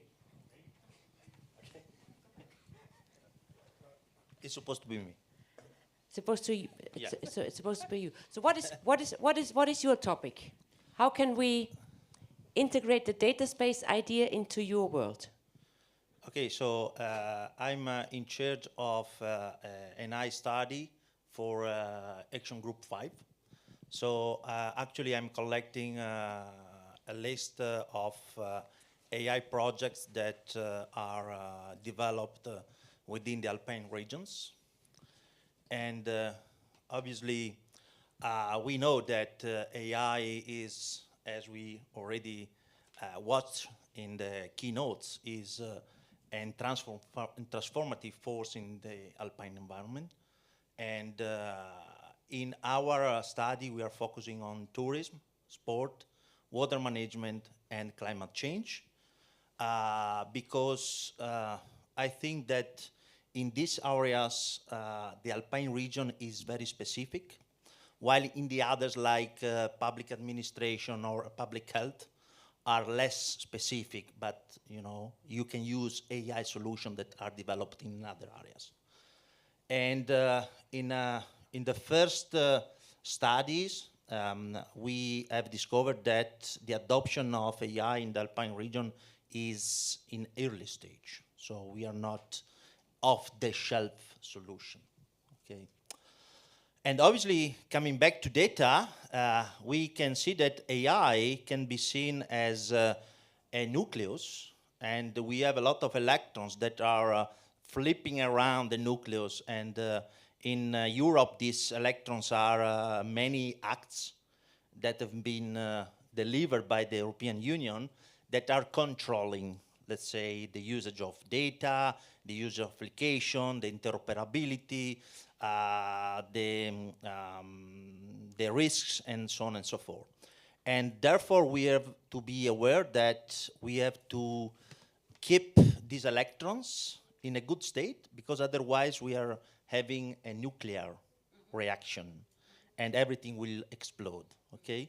So I like to give this, view. So here we have a lot of consideration to take into account when we are developing AI solution. For example, GDPR, interoperability, in our case, cross-border, because we even have different regional rules, because this is an international area. And also we have to develop solutions that are sustainable. Talking about AI, we cannot dodge the word electricity, power consumption, okay, because it is overwhelming now. And we can maybe develop systems, but the usage of electricity is so high. And also ethical AI development, as we have already discovered before. So the region is very specific because of biodiversity, freshwater sources, so it's a fragile ecosystem and so on and so forth. And it also has a very key economical and recreational area. And AI can supply to the climate change in a way that new technology can help, as we heard in the topic of a snow altitude problem, and I will say it later. So the potential of AI in the Alps is built on the availability of big data, and in our case, data is fragmented. We have a lot of maybe small and large data, but that are spread throughout the regional Alps. So AI system should have the modality to access this data in a cooperative way. And now I'm going to use the real word, that is federated way. Okay, so federated learning, for example, that can activate new modalities of learning, and also cloud AI, meaning that AI solution should be put in the cloud, available to everybody. I cannot reinvent the wheel every time. So if you do something, I can reuse it. And we have to share this inside the Alpine region. And this is the long one. Yes, I think it's the long, right? It's the long presentation, right? So I'm just skipping because it was too long, maybe. In the region, we have obviously data limitation, and also due to the specificity of the region, we also have technical skill gaps. So AI literacy is fundamental for this region, because when I go to deliver some AI solution, I always have to build an interface with the domain experts. So this cannot be done for everything. So people should already know how to use AI, or at least how AI is working, because otherwise the requests are impossible. We have to integrate with existing systems. We cannot think to build everything from scratch. So if something is already in place, we have to find out the way to use it. Okay. Best practice and what's needed. So in the study, we are collecting some of the best practices that are already in place. And all of these are promoting cross-regional collaboration. So integration of use cases, how to use something that was innovative and successful, and so on and so forth. And then we have also the importance of ethical and, as I said, sustainable AI use. What we need in the future is AI literacies, as I said, enhanced data infrastructure, so and the way data is used, establish a robust governance, how to use this system, what to do with this system, and also have an interdisciplinary collaboration. So putting together, as we are here, different expertise, and find out a way to put all together and find out the solution. That's it. Thank you very much. There were some great ideas on these slides. And I remember when we were talking about the Euregio AI strategy, so the Euregio, you know, Tirol, South Tirol, and Trentino, we were talking about building a digital twin. Because a digital twin of the Alps region would be the foundation for all of these use cases on both sides of the hill. Yeah, it should be the starting step, because digital twin means to reply something that is already existing, right? Yes, and you can run scenarios on it. Yeah, you can test quickly new ideas. Yeah, and you can leverage best practice sharing over the across regions. I agree. Thank you very much. Great. I would like to continue with you. Yeah, Hello everyone, I'm Eleonora Tassana. I'm a project manager at Trentino Digitale within the innovation and dissemination, technical dissemination area. I was bringing a use case scenario about artificial intelligence used for water management. So Trentino is we are now developing a territorial information system for precision irrigation. And let's talk about the project. The project is an ongoing collaborative project that started in September 2023, and it involves key players in our regions that are the Autonomous Province of Trento, of course, Bruno Kessler Foundation, Edmund Mack Foundation, and Trentino Digitale that I'm here. And we also collaborate with the stakeholder of the territory because we have 3 pilot consortia representing major crops in our area that are apple tree in Val di Non, vine in Val d'Adige, and olive tree in Alto Garda. So what was our starting point? The irrigation system in Trentino. We did have small size agricultural holdings with fragmented irrigation management system. We have over 200 irrigation consortia, and all of them are based their irrigation mainly on empirical experience on a calendar-based irrigation using sensors or technological help whatsoever. So what our goals were to reduce water use for irrigation, so to save water in this particular time of our world, and to optimize quality and productivity for our crop, promote sustainability, and support agronomic planning. So how are we planning to do it, and what we are doing right now? So we are using the IoT sensors in the fields. So our consortia have a sensor on their field that are transmitting data to IRI3 that acts like an hub. So it takes information, real-time data from the fields, such as soil moisture, irrigation flow, and also field weather data because we have a water station in the field. And it takes the information about the consortia into account, so its current irrigation system, where the valves are, the soil map, the crop status, and it also takes a weather forecast to provide information because we gave them present condition, so the real state of their crops in that time. We also incorporate prediction with and recommendation with both an agronomic model and an artificial intelligence model. But how are we doing it? We firstly based a LoRaWAN IoT network on a provincial infrastructure that is public, and it can also be used not only for smart agriculture, but also for smart city, environmental monitoring, and a lot of other projects.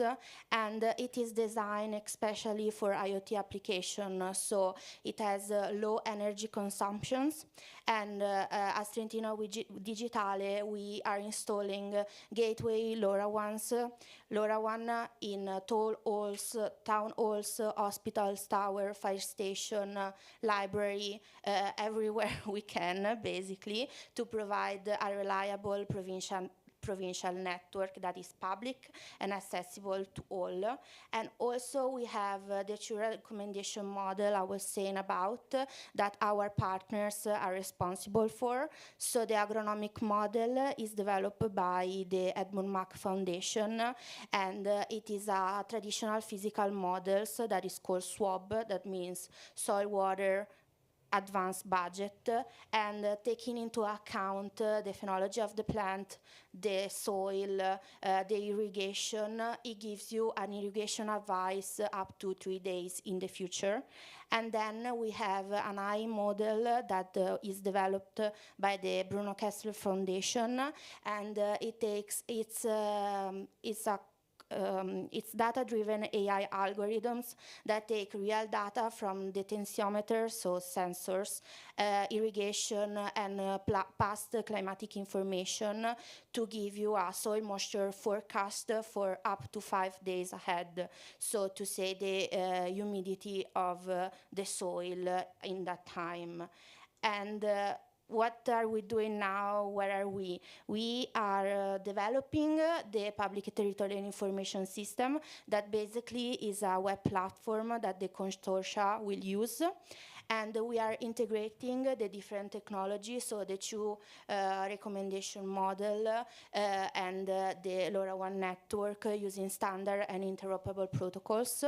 And validation is currently ongoing into the 3 pilot sites that we have, but we are also expanding the testing to 3 new consortia to really have a grasp of what we are doing, and then we are setting up and fine-tuning, of course, the LoRaWAN network infrastructure across the territory. We have actually now 5 gateways, but planning to install 32 in the next 3 months.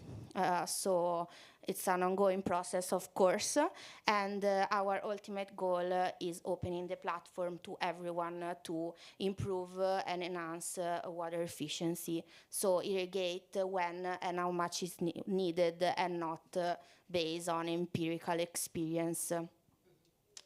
Thank you. Awesome, Eleonora. Thank you very much. Yes. 2 questions here. Yeah. First of all, where is the data stored now? It's in the data center at Trentino Digitale, so we have that. Yeah. And now, at the time, you're using a rule-based AI to make predictions? Yes. You have not yet implemented a GPT version where you can chat with the data or ask the data. No, what we don't have that yet. No, it's just forecasting. Right now, the artificial intelligence is just says how the soil moisture is for the next 5 days. So it gives you an overview of the irrigation. So if the soil is humid or not. So water management is a reference project for our region. Yeah, also because our stakeholders are not yet ready to let AI have all the decision. So they want the advice, but they still want the power to make the decision. So we're not there yet.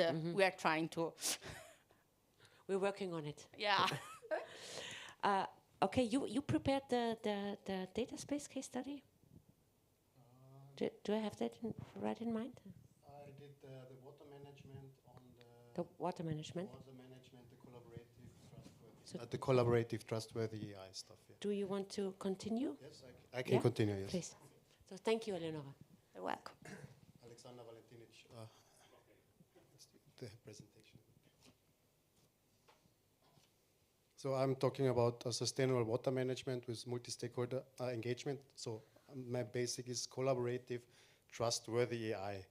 So what is actually the initial situation? So in the European regions, they are increasingly impacted by the climate change with more frequent and severe kind of droughts and floods causing kind of a significant water shortages and economic losses. So they are estimated about 9 billion euros annually. And in Austria alone, groundwater resources are projected to decline by 23% by 2050. So potentially affecting 471 municipalities.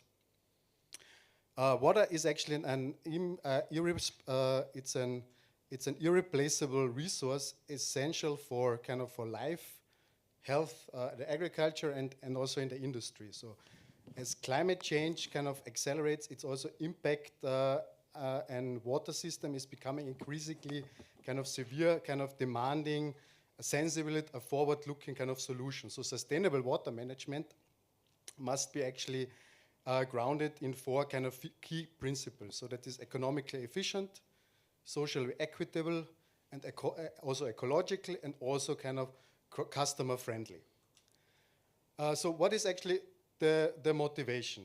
So the motivation is kind of ensuring kind of a stable and an efficient kind of drinking water supply is actually fundamental for the requirement for public health and also for the urban sustainability. So however, traditional kind of centralized water distribution systems are actually increasingly vulnerable to kind of climate change and to related disruption in resource inefficiency. So in the Transalpine region, kind of characterized kind of by its reliance kind of on this glacier and river-fed water systems, kind of face kind of unique challenges.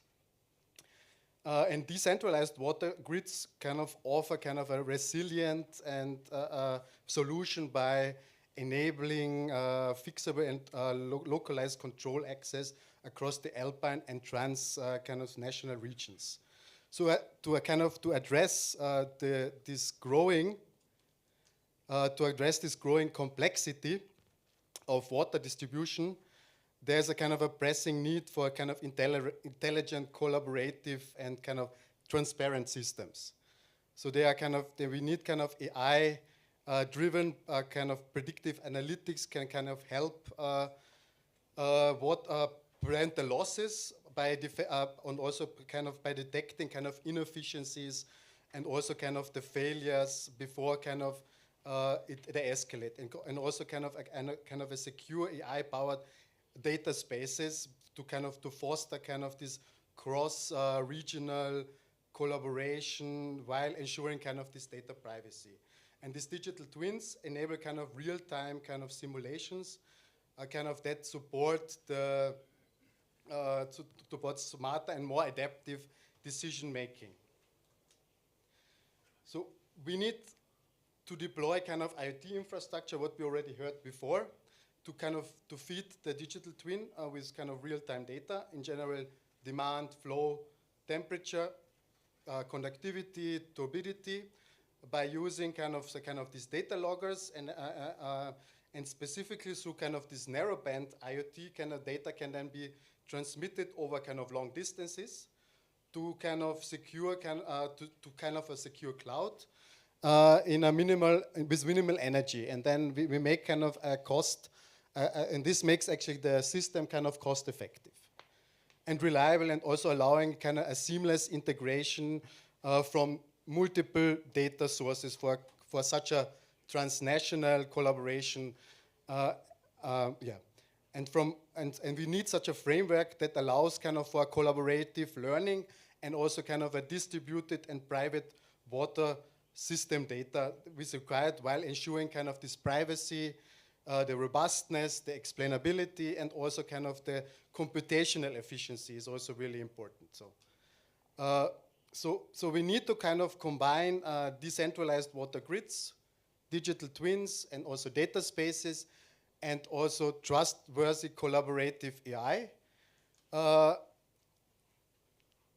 This trustworthy collaborative AI kind of works kind of alongside the human experts and in institutions, learning kind of from shared data and experience. And in water management, it enables kind of lead detection, kind of demand forecasting, and also real-time decision support while allowing human oversight. And this is actually our expertise kind of we gained in another project from the FFG, a lot of experience where we build up a collaborative, trustworthy AI framework. So, and these technologies kind of and these technologies like decentralized, they form kind of a backbone for kind of the next generation of smart water management system. So in our project, the aim was kind of to develop a trustworthy AI-driven and energy-efficient smart water system So it kind of it advances the current state of the state of the art, creating a trustworthy AI framework across different kind of water systems, and these innovations kind of will enable kind of the development of kind of a secure and confidential water system and a new real-time data and new data analysis tool. So we actually, what we did was kind of we used kind of the graph-based structure of the water management systems, and we use graph neural networks. But something is still missing, so how can we collaborate with each other? And there, we already heard it before, we need kind of federated learning, kind of to, and this is actually our project, kind of we incorporated this part, kind of how can we collaborate with each other to be kind of secure,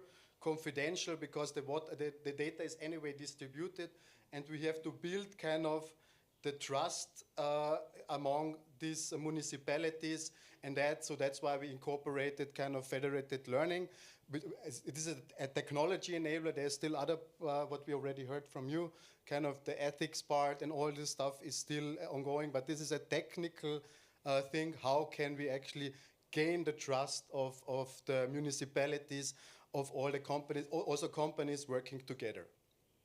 So these are kind of the, what are the pros of the collaborative learning? For example, for demand forecasting, it learns kind of from the regional differences. It better also forecasts the data scarce areas, and it's also adaptable to kind of to continually improving kind of. And also with leakage detection, because it's a rare event, and it also become learnable because they are so rare. And if you have a collaborative approach, we can learn from those data. And there's also an improved anomaly recognition and also fast, and there could also be a faster and smarter detection. For conclusion, our next steps kind of is the upcoming EU's Alps call to submit another project proposal which kind of integrates all those steps, kind of this water grid, digital twin, data spaces, and our expertise, kind of the trustworthy AI, to kind of build a resilient and efficient and also transparent water distribution management system across the Alps. So I'm eager of you guys, so helping me kind of we still need partners, and I'm happy to kind of talking in this session or afterwards that we can build a really nice project with our expertise, and thank you very much. Thank you, Alexander. Very interesting. Until now, everything, all the dots connect. You see that? Do you want to continue? Yes, please, the data space presentation. Thank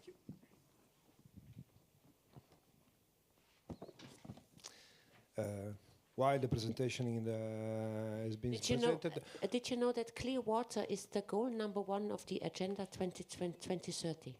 Clear water. And as we saw in our we have European regions that cannot always rely on clear water. Some years ago, we thought this is a problem far, far away from Europe, and now we see that we need urgently a water management, because we have the regions where we have too much water and the regions where we have the drynesses.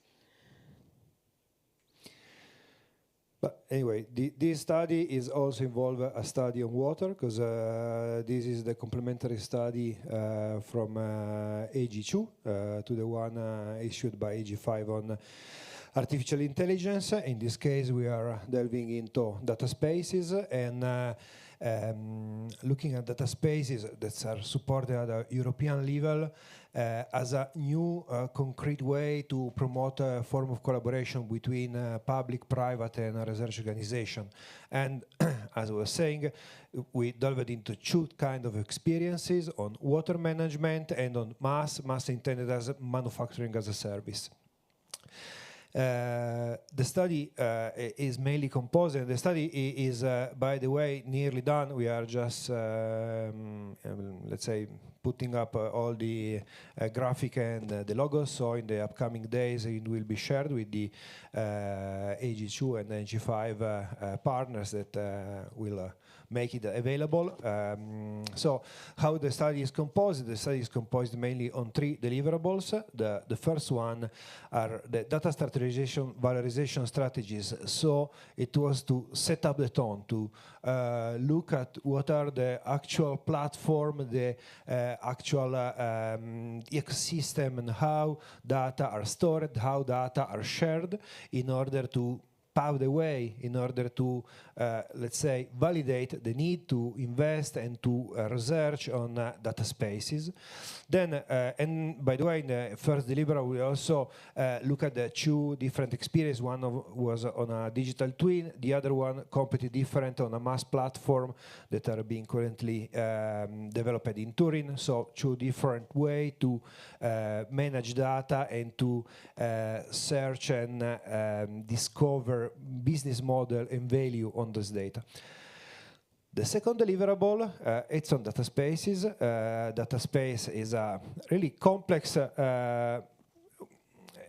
ensemble of terminology. The first key aspect that we realized working on data spaces was that there is not a really common definition, and there are many experiences on data space in many different sectors. There is a huge database that gather all those experiences at a European level, the Data Space Radar, where you can find many different projects and initiatives. But the key point is that those initiatives are not so similar. They have different building blocks. They have different, let's say, technical aspect that has been tackled. So it's a really complex. Let's say, technological environment and regulatory environment. And I will get back on that on the policy recommendation, because all the study has been done in order to define policy recommendation for use Alps. So what can be done for data space in our territory, and in particular on mass and water management.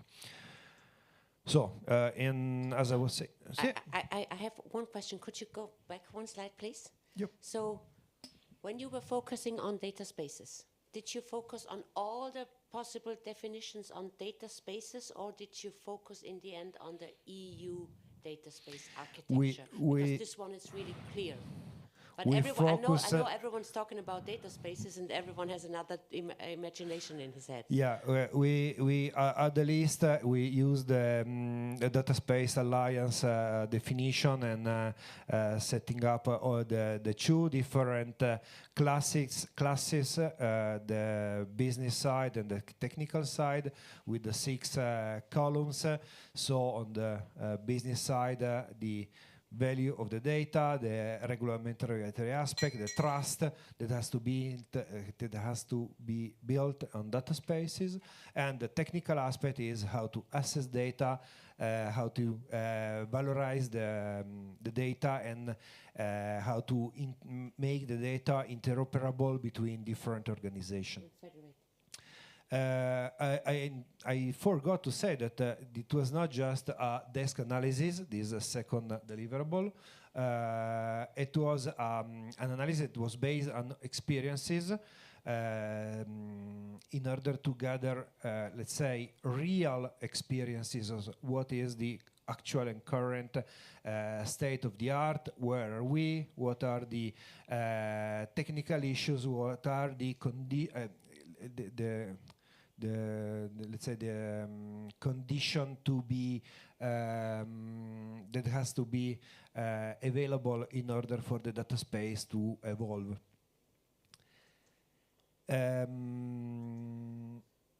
As I was saying, and this is the analysis on data space, and from the interviews that we gather,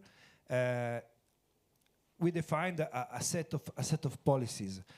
Obviously, the context is the Alpine space. It's a fragmented area with the prevalence of small and medium enterprises, with many small local public authorities.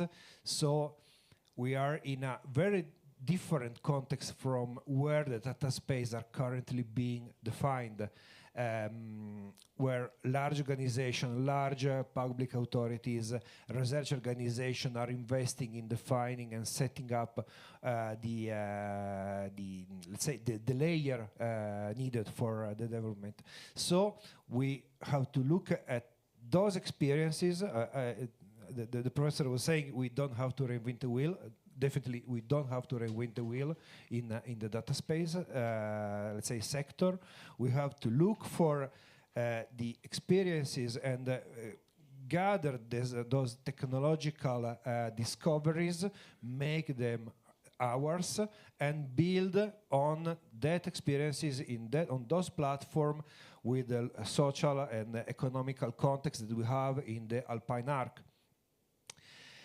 And we defined, let's say, three set of policies, general set of policies that are always valid, and some specific for water and for mass that are really different, because are different type of actors that will be joining those, that has to join those type of activities. So for the general recommendation, we started with where are we? And I was looking at your presentation. In one of the slides, you had the three photos of three backyards depicting how the data are currently in our organization. And that's one of the main problems that will be a main problem in order to develop data space or develop a project initiative on AI. So we feel that the first step is to, in parallel, as the other develop the big platform on data space, we have to help the digitalization of the Alpine Arc in order to work on data, in order to work on skill, in order to work also on services, because it's not always giving the courses, free courses, and just not upskilling the problem, but the need is also for technical service that small organization or small local authorities could benefit in order to access complex, technologically complex systems.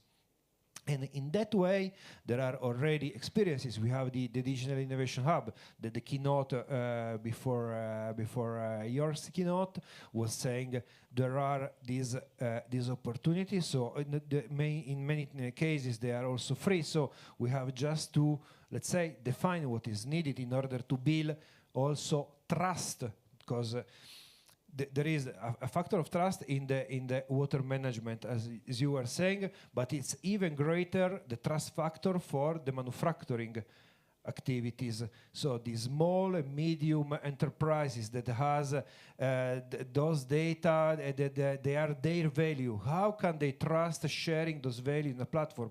That's one of the key elements that we will see in the upcoming slide for that sector. And so to close, the general recommendation is to look for others to develop the big platform and just leverage on that experience to look for our experience. And we will have different type of proposal for manufacturing and for water. For manufacturing, as I was saying, trust is the first key issues. Also working on the services that could be made available in the economic, let's say, help that the EUSALP could define. We have to work on trust and security. So the company participating in data space could feel, let's say, secure in sharing data. And we will also maybe look for other services that certify that those platforms are really secure in order to continuously give the sense of trust to those that are sharing those data. And in case of the manufacturing and services, what we need are experiences, are use cases. So we will have like not one big project, but many many smaller initiatives, many smaller projects in order to gather experiences and also to share and communicate these experiences in order to let those companies, other companies, join the program. I know maybe I'm running late. On the water sector, it's a bit different. On the water sector, there is no need for smaller experiences because we have to work on the local public authorities. We need to work on data, so we need to work on the digitalization and also new sensor, new gathering evidences of all the data that are related to water. All the consideration about the transnational cooperation are valid in this case. And in this case, we foresee a lighthouse project. Really different from the first case. This is a lighthouse project where you have to pull on all the local public authorities that we will share a good amount of the same problems. And also for those, the big corporation, the big European public authorities that are defining, because the water is not one of the main sectors that has been defined as one of the sector to be worked on data space, because it's really transversal on different sectors. So in this case, a lighthouse project could be a really good initiative for the Alpine space. But anyway, sorry for running late. I was a bit passionate. Until now, we have everything we need. We have a data space infrastructure built on value-based engineering principles so that they are valid as a foundation for EU certifiable AI use cases. We agree on that we need a digital twin in the region because this is the basis for millions and millions of other use cases. One of them being, for example, water management, which is a real lighthouse project from my point of view for our region. Because there we do not have to argue a lot about the benefits. Everyone can see the benefits out of it. And I'm sure that even we don't know now how much benefits a water management system based on data space infrastructures implemented into a bigger picture as a digital twin might be. Awesome. So Robin, you have the last word. So now you can pull out your crown and put it on it. Yeah, I wanted to try it, like the best comes at the end, but like here it's like the youngest comes at the end. So I'm really happy that me from the Alps Youth Council, we have the possibility to be here and to participate in this conference and also in this workshop and also in the other workshop. So yeah, maybe like a short note about me. I'm Robin Manhorst. I'm from Germany. I'm studying in Tübingen, but at the moment I'm studying in Italy. So usually I'm studying north of the Alps, now south. So I'm in a way connected to the Alps. Yeah, so I really enjoy being in the Youth Council. And we also like really are happy that you can like participate in events, like invited, and really like to share our opinions and to be here. So yeah, maybe like a short information or notice what we are doing, who we are, and yeah, why we're here. So we are the Alps Youth Council. We are like usually 28 seats. So 4 persons from every Alpine country. At the moment we are like only 26 because from Liechtenstein there are only 2 persons. We're really happy that there are 2 persons because like it's a small country and it's every time very difficult to find persons or like for the mandate. And we are like all between 18 and 29 years. And from, not all the 48, but like from very much regions of the Alps. And we usually be there for 1 year and we can like renew for one other year so that we have like 2 years of mandate. And actually at the moment we are working in 4 thematic groups. We have one for economic development, one for mobility and connectivity, one for alpine resources and culture, and the last one for education, soft skills and digitalization. And yeah, so we're working there also with, together with the action groups from Alps. So it's like really depends a bit on the action group, but there's like really strong collaboration between our thematic groups and the action groups. So that's like also why we're really happy to be here and be invited and participate. Then what's the youth activities? There's the Interreg Alpine Space Project, where like lots of the activities are like collaborated or like placed. And we like have usually 3 of our major formats. It's like the Picture Project, competition, which is like open for all the young people in the Alps between 16 and 29, and finalists every year with the annual forum. So last year it was in near Ljubljana in Brno at the annual forum. So it was really nice to see what the young people from all over the Alps were like, having ideas, participating, doing their thing. And also to see, because like now, some weeks ago, there was like in a big French newspaper, the one finalist from some years ago. So it's really also like cool that like the projects continue, that like doing their ideas, participate, and like for the future in the Alps. And the second one is the Youth Alp Youth Council, which I'm a member and participating here. So we are 28 persons aged 18 to 29 from all over the Alps. And then we have like also summer activities. It's like a summer camp, which is like also open for young people in the Alpine region, which is like also covered by funds. So it's not that it costs much. It's very accessible to Alpine youth, that we like come together and like experience the Alps together. Go skiing or. And here's like a short overview of all the other youth participation in the Alps outside of Youth Alp. There's like also the Cibra Youth Council, which we're like working a bit together with Line. And we also had like, which we had very happy meeting in Salzburg some weeks ago, where we were together, the 2 youth councils. So it's like really cool. There's also the Alpine convention where we like working together, which the YPEG which was like some weeks ago also. So and Interact. So it's really cool that there are lots of possibilities for young people in the Alpine space. And we hope that we can continue the work together with all of you. So it's really cool to be here and to participate and bring our young ideas into that spaces like here. So thank you. Thank you very much. So now, Robin, what is the main idea that you as an ambassador of the European youth are going to bring to us? What is your biggest demand for, at least me, old people? Yeah. And what are you willing to participate to realize it?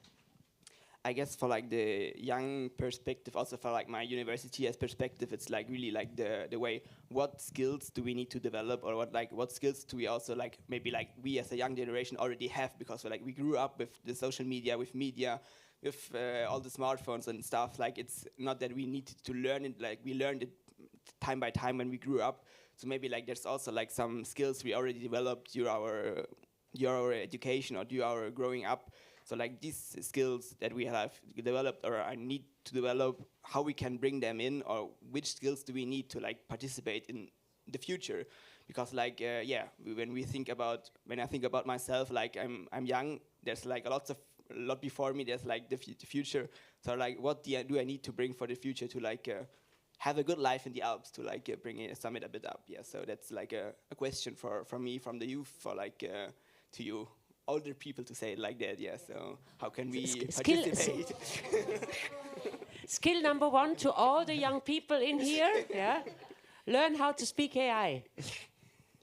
So I would like to ask our virtual audience if you have any questions or if you have any ideas that we should bring to the stage.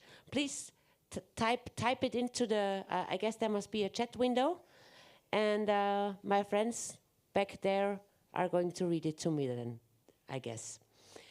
Okay, so please let us know your questions if you have some, or your ideas. Second round, I want you to do some one-on-ones, some sort of speed dating. And you have 2 goals. One, you think of 2 ideas how you can enhance the other one's competence or idea. What can you bring to the table so that one idea gets double as big? So we are going to, every one of you is going to talk to everyone for 2 minutes, starting now. Look for a partner. You can move around in the room. Get up. Talk to each other. 2 minutes. And then you're gonna switch your partner. let's. Facciamo così.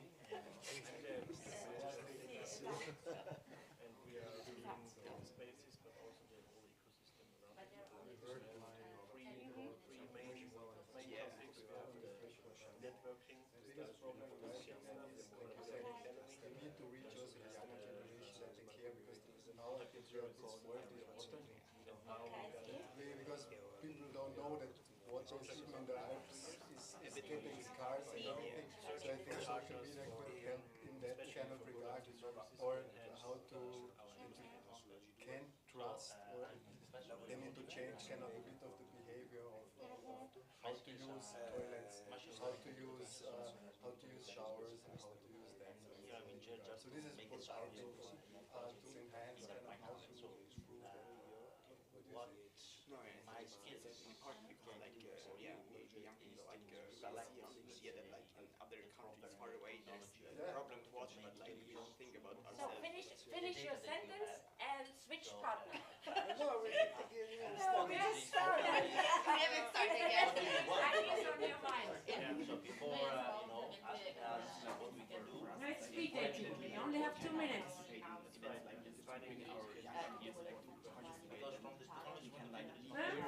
Five, 4, 3, 2, 1. Next one. What we do? Attention into social media.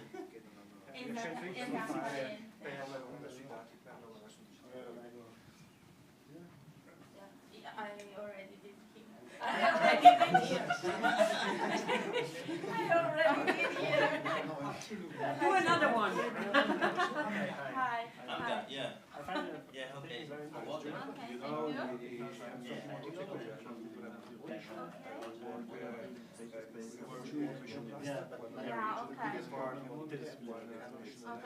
are expanding our data space right now, so from 1 floor to 2. What kind of technology? Okay, so I'm not the right person to answer that because I'm the project on this side and all. And we are interested in facilitating all these, because that's the biggest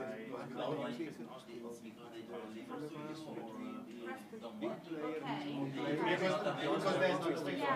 we don't have one time a year they're getting that. How we can do it, like the idea was kind of Please finish your sentence. how can we like a digital water exchanging that we can get Another 10 seconds.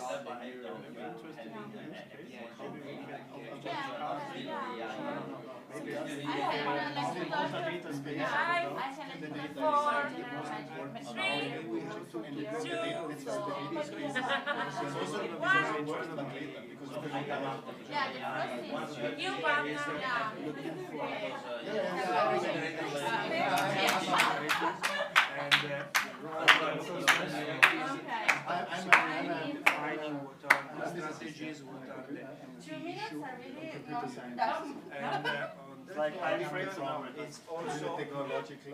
younger people. How do you get involved? Next topic. We can do it. Okay. Sit here. Yes. I really like your. Yeah, and you Because the thing is really similar because the only problem what we have is, I can tell you, all the technologies is not useless if you don't have the Yeah, exactly. And in the agriculture they have already this, they have sensors. Yeah, exactly. But in the water that was a Laura one is one of the possibilities that we are kind of anti-IoT because we don't want to kind of having a transmitter so that you're only changing kind of, the cellars or something like that. But this is kind of the next one. This is like the next area. Yeah, we also like at different situation, because in our water management varies because we are river, our basin, and also the consortia are some are interested, some not. So it's like we took a sensor measurement, and you can do that in a home. So yeah, you can do it, maybe, but you have to prepare a lot. Because there you can just place it and it doesn't matter. And there you have to just wait that's consent, you know, because you're installing something in my house, in my property, and that's the same the consortia, but on a larger level. Really difficult. Summarization, let's say. Okay, so let's do that. That's okay. I'm using it.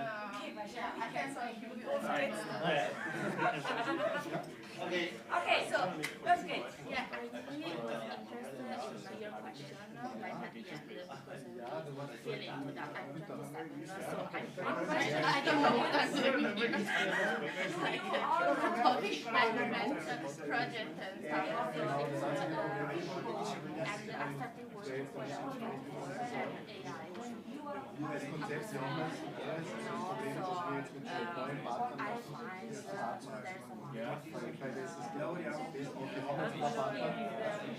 AI. Lienz AG ist leider dann ausgeschieden. In Italian, I'm sorry. Aber wir haben jetzt neue Partner. Yeah, so that's a big part I want to mit einem Partner, der das in Ulm gemacht hat, dann auch jetzt in Liechtenstein, deswegen wollen wir mit dem neuen Projekt jetzt in wo man dann wirklich die Daten rausnehmen. Another 20 seconds. Na, wir haben jetzt damit Regierung, was wir jetzt haben, wir nur ein Please finish your sentences. Das heißt, wir können jetzt quasi, wir haben jetzt verschiedene, genau, wir haben was hinten draußen, wir können jetzt quasi jedes, wir können jetzt geografisch, so jetzt einmal durch Stadt 1, B, C, und wir können jetzt zum Beispiel Anomaly Detection machen. Wir machen quasi 5, 4, 3, 2, 1.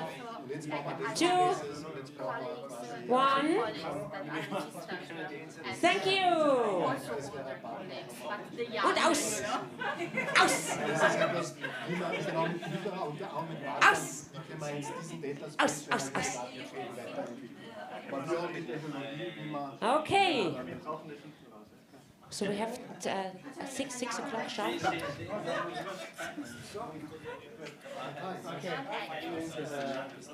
Okay. What we are going to do now is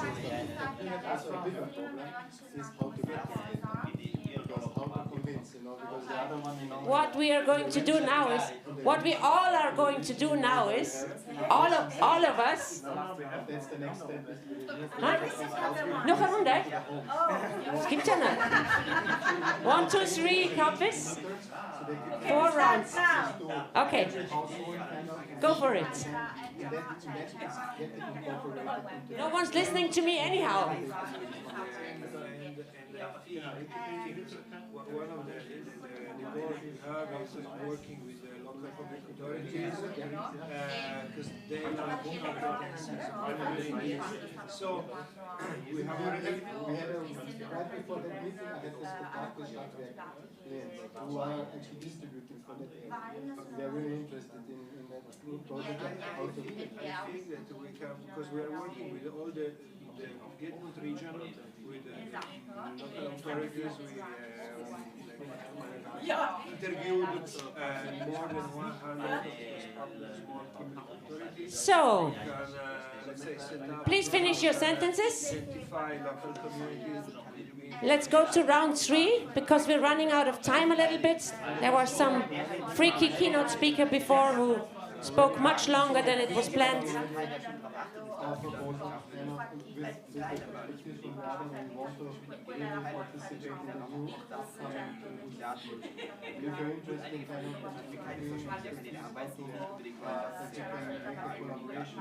Five, 4, 3, 2, 1.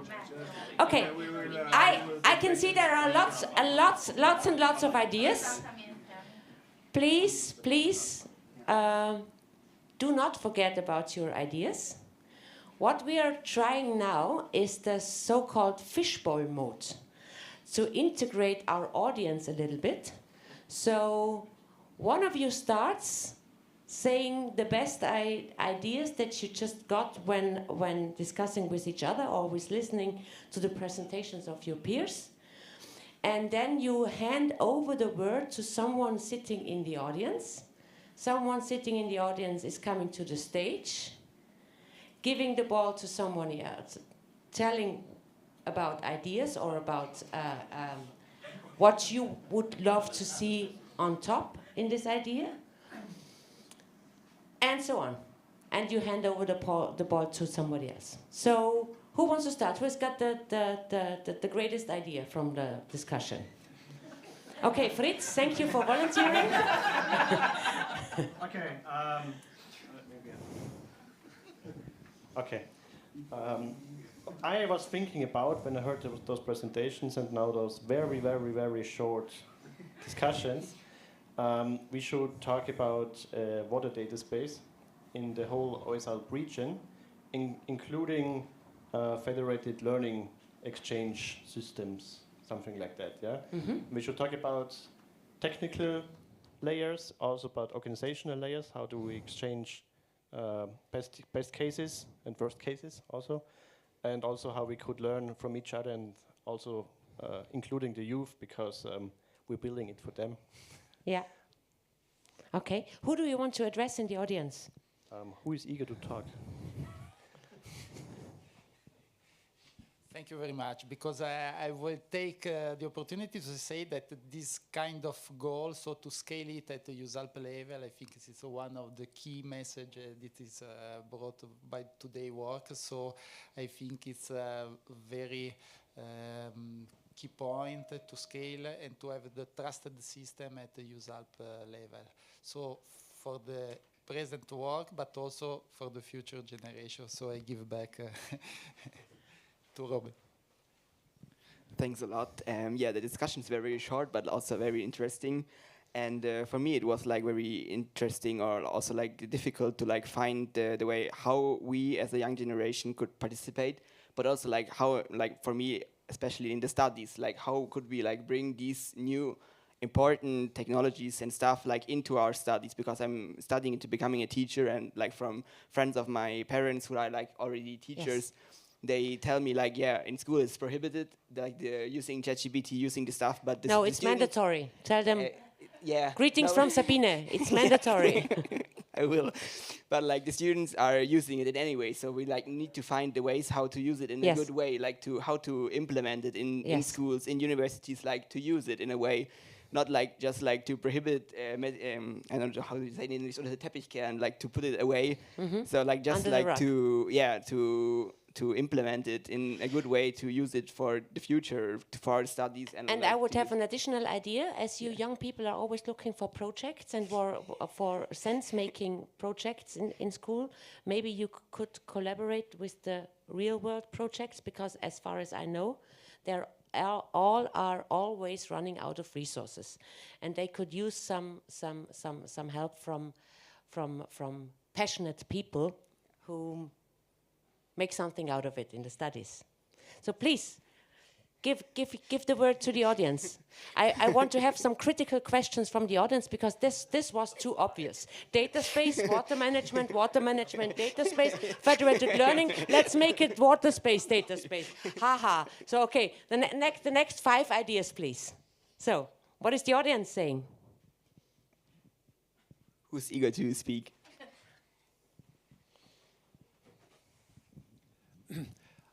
My name is Max Hammer aus Klagenfurt.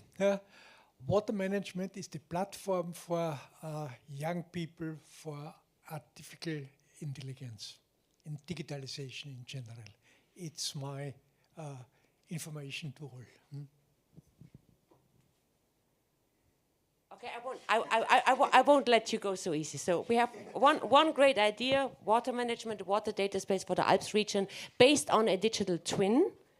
Think about all the other infrastructure that might have the similar stakeholders and that might be easy to add. For example, when I think of sensors, when I think of LoRaWAN sensors, and I think of water management, then I immediately think of smart agriculture and smart tourism and smart city planning, smart energy planning, so environmental monitoring. Environmental monitoring, yeah, and mobility. Yeah, I was actually thinking more about something I spoke with Robin, that is how can we let them trust the AI? Because as I said before, our stakeholders don't want it.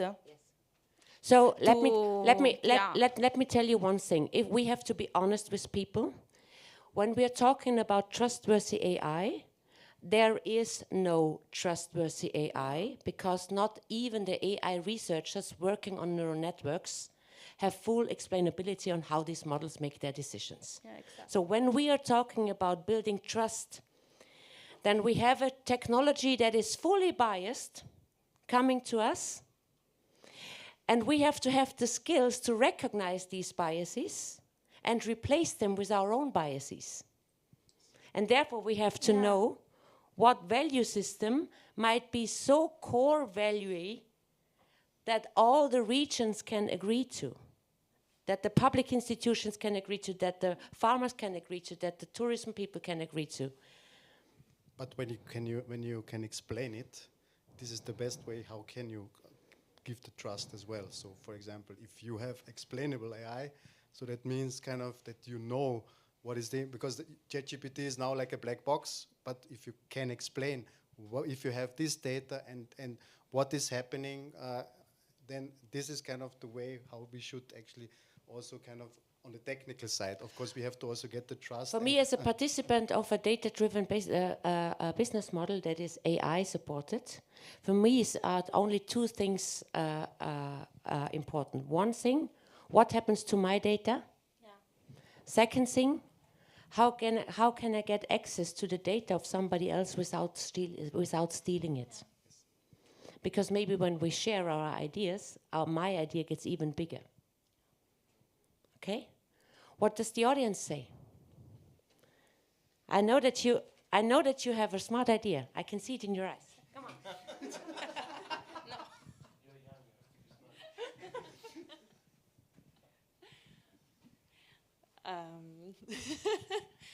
Speak freely. There are so many ideas and there's so much knowledge, but it's only for like these experts. And I think the most important part about new technology is education. So that should be more, or yeah, that should.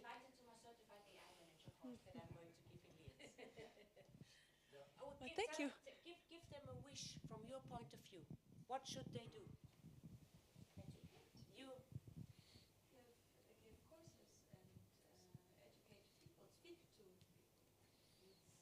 It's my life. Do you think the terminology that we used today was not clear for everyone?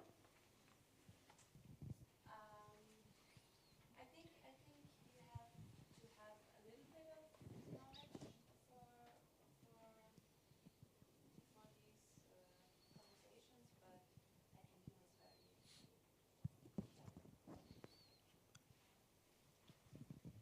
Test. Okay. I have been lately on a conference. There were 150 bloggers there. And then I spoke to this lady and she said, I'm going to build up a new business. And I said, what are you doing? And she said, I'm going to help these researchers and people in science when they go on stage, that they make what they are doing easier understandable for other people. Maybe we invite her because I'm very much into AI, but I had the same feeling as she had, that maybe someone, when we are in our bubble, others do not understand. And I think you are doing such an amazing job. It blew my mind when you were talking about it. And it was so inspiring when you did the speed dating, very speedy. I think that could be something that we make it like more that people understand what you were doing. And I would love to have the chance later on that you tell it to me like to a 7-year-old. That's what I sometimes say to my Tony custom GPT. Thank you. Yeah, we are all running into this trap on a daily basis. We are talking with our terminology, and we very, very often lose our audience. And I think that we also have to define all these innovative project, technological project, bearing in mind that we are in the Alps and we have to involve the local community. And as Robin was asking, what the youth can do, it's not for, in my point of view, not just the youth, but all the local community, from the youth to the elderly, because those projects are meant to be useful for the local community. And so we have to find new ways to engage them in our technological project in order for them to feel and to feel the value of all that's being developed. I saw it on your slides. I guess it was your first deliverable, just to see what is the strategic value of what we are planning. So, and if you found the strategic value of water management NONA, of course we need it, but we have to tell one and the same use case in 25 different storytelling ways. If we have 25 people in the room, people just want to know, was nutzt es mir? Cui bono? What's in it for me? What does that mean for me? And if we can manage to translate one and the same story for everyone's benefiting out of it, and everyone's saying after a 2-minute pitch, I got it, I'm in, then we did a great job on multi-stakeholder management, which we all recognized as being crucial for our projects. One last question from the audience.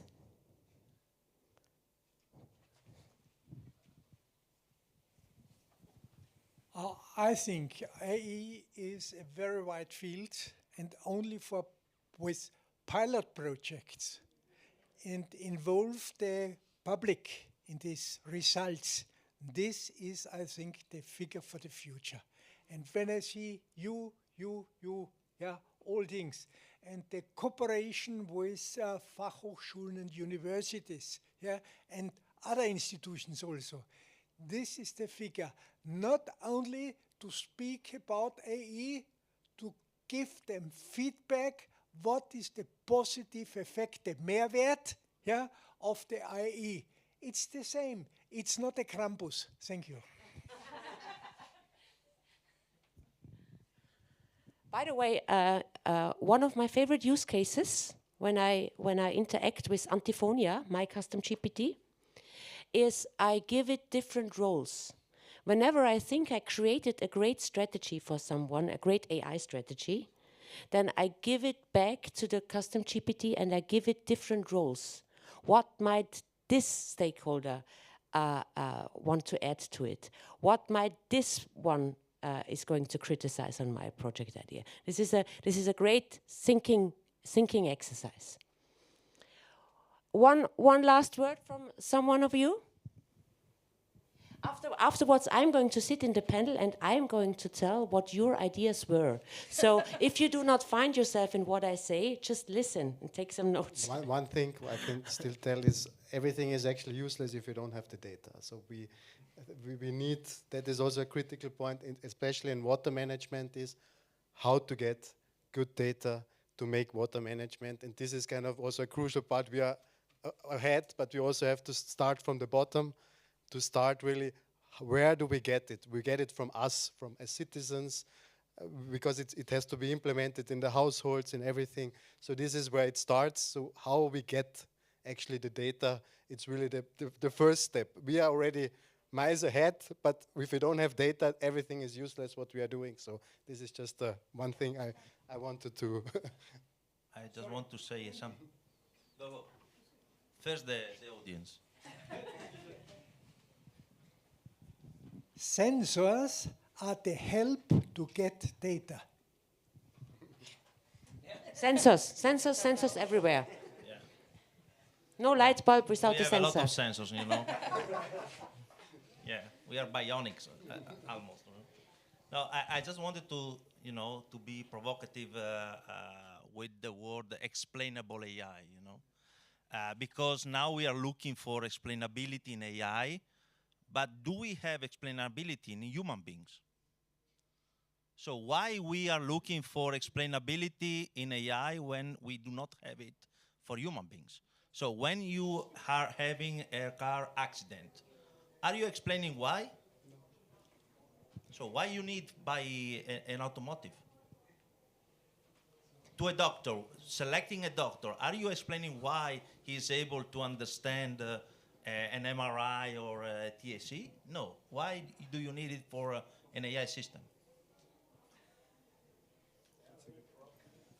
A very good machines, question. you know? Yes. Because you are biased by Terminator, let's say. So you have the last I just word. wanted to add something for the audience. When you say you don't really get everything we are speaking about, I say we, but I don't really am an expert. So my advice is just ask questions and don't be afraid they will be stupid, because there are no stupid questions, and it's a learning curve, and if you are willing to take it, it's worth it. So just ask questions. That's my input. Very, very nice. But we cannot ask questions if we don't know that we have a blind spot somehow. So it's communication must always be into two sides, and I'm sure that some of the great case studies that you presented were the public was not aware that there are so interesting case studies. And I would wish that academia and research and practical business models and data spaces, that we communicate a little bit more, building strong human relationships. So thank you very much. We were running out of time. I could continue talking to you the whole evening. Thank you very much for your great ideas. You can continue the speed dating afterwards. Yeah. Thanks to the audience.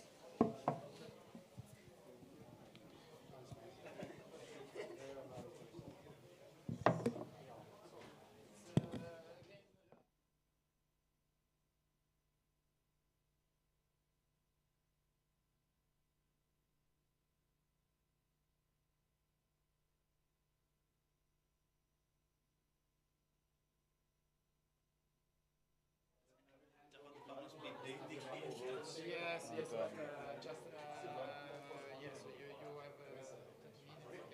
so step there. Col dinosauro.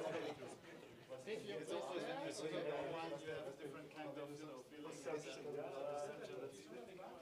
So already perfect. Sit here on the thrones. Yeah, so everybody can take a micro and then where you like. Electricity change. Where you like. So we just will move through the individual workshops. I hope you had good discussions.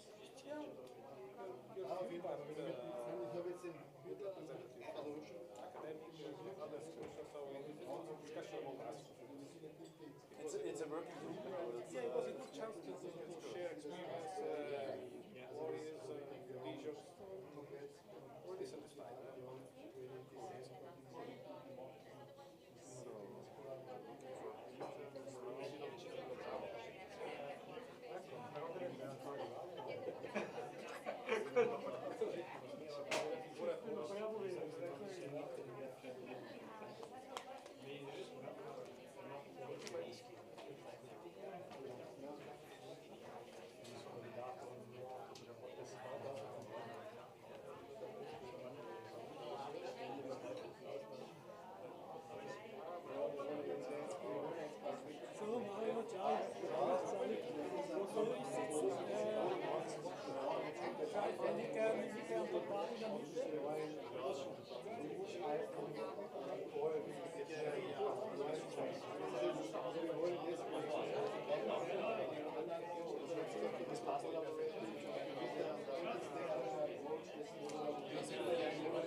Hello, everybody.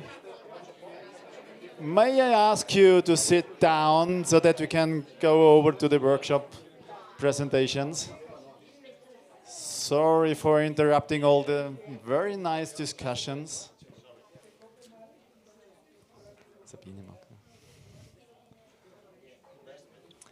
Okay, perfect. So I assume you had very, very nice discussions in the workshop groups. As promised, we are going to sum up everything to see, okay, what has been happening in the individual workshops and what were the discussions there, the directions. And I'm very happy that all the workshop leaders are sitting with me here in the chairs. And I will start with Sabine. So maybe can you just give a brief overview about what has been discussed in your workshop, please?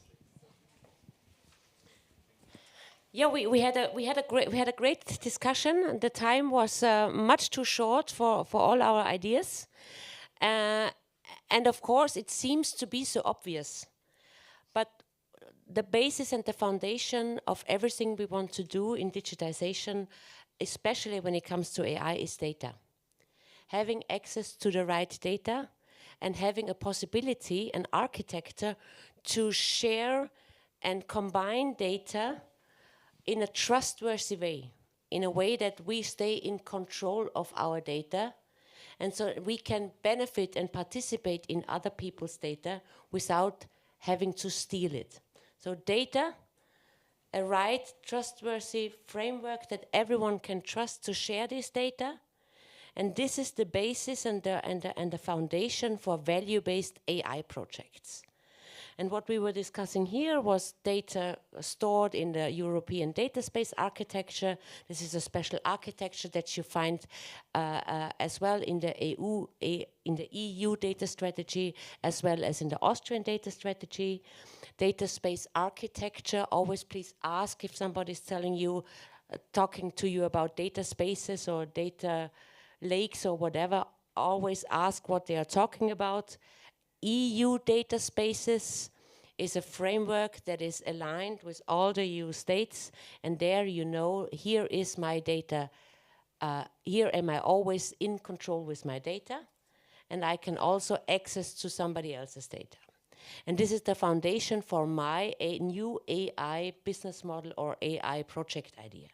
And what we were discussing here was smart water management as one of a million use cases that could be based on a digital twin that we built in the whole Alps region, for example. A digital twin really meaning a physical and digitized a twin of our surroundings. And this could be the basis to run millions and millions of scenarios to look at mobility, to look at smart housing, to look at smart energy, to look at smart water management, and so on and so on. So think of a digital twin as a basis for collaboration in the Alps region, and then we can start best practice sharing. The water management use case is almost done. As far as I know, we're going to start after tomorrow, Fritz. Ready? Yeah. Okay. Great. Great. Thanks a lot. So may I hand over to Peter? So he had a working group about digital transformation. So please, Peter. Yes. Actually, we had two parts in our workshop.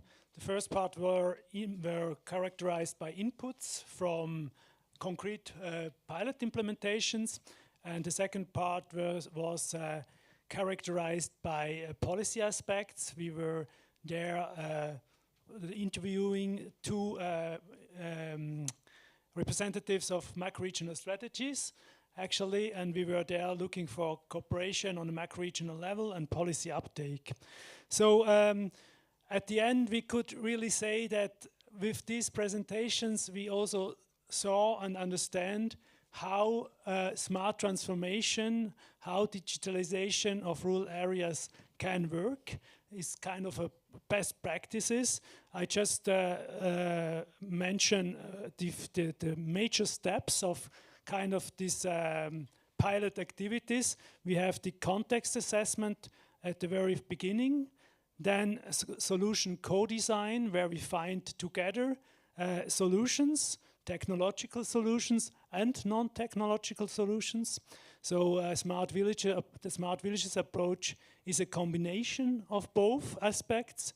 Then we have pilot execution, and we have also replication.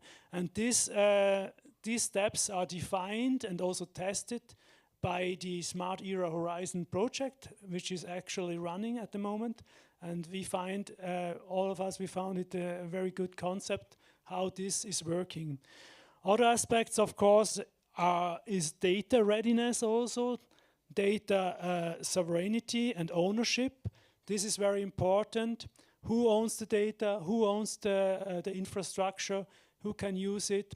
So these are very important aspects of smart villages and smart communities.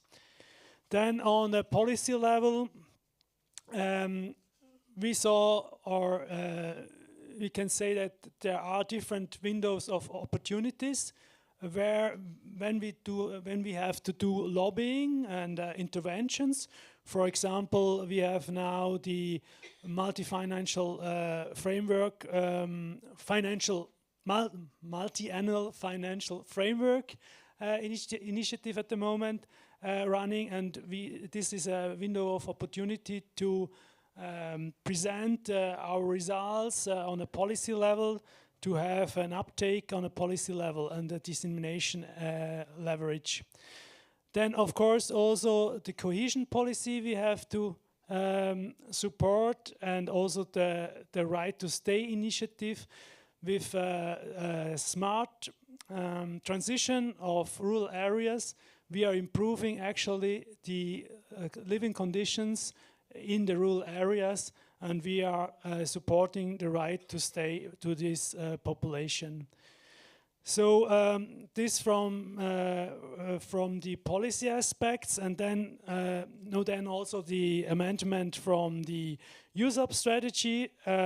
The action plan of USAP is now under revision, and there are some amendments and improvements also that go into let's say a different organization of the action groups. There is more a coordination role foreseen for the action groups, less operational activities, and this should also improve then the policy uptake of USALP results. So that's all from my point of view. Perfect. Thanks a lot for your summarization. So may I hand over to Paolo? We had a working group about digital infrastructure. Please, Paolo. Thank you. Thank you.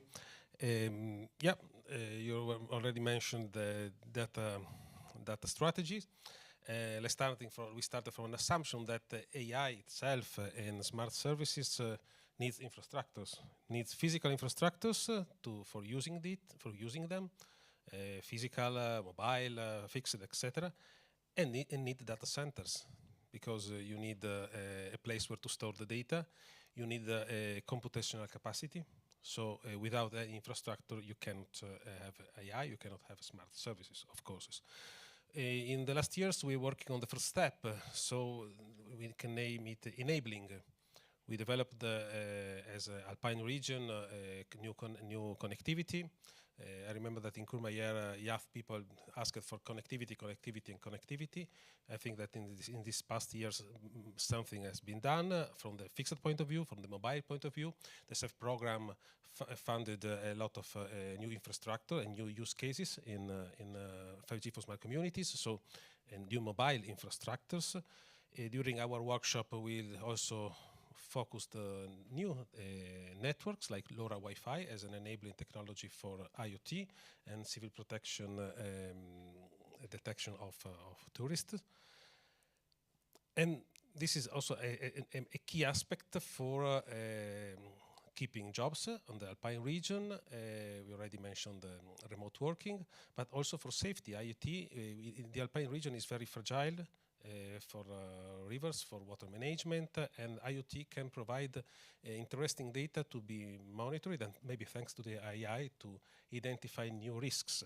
But also new technology involve fiber sensing, using fiber optics to detect early earthquake, early movements of the soil.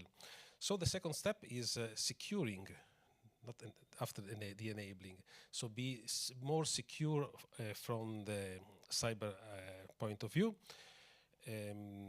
I remember that in Brussels in October, the European Commission presenting the CEF program used the term technical sovereignty more than 10 times.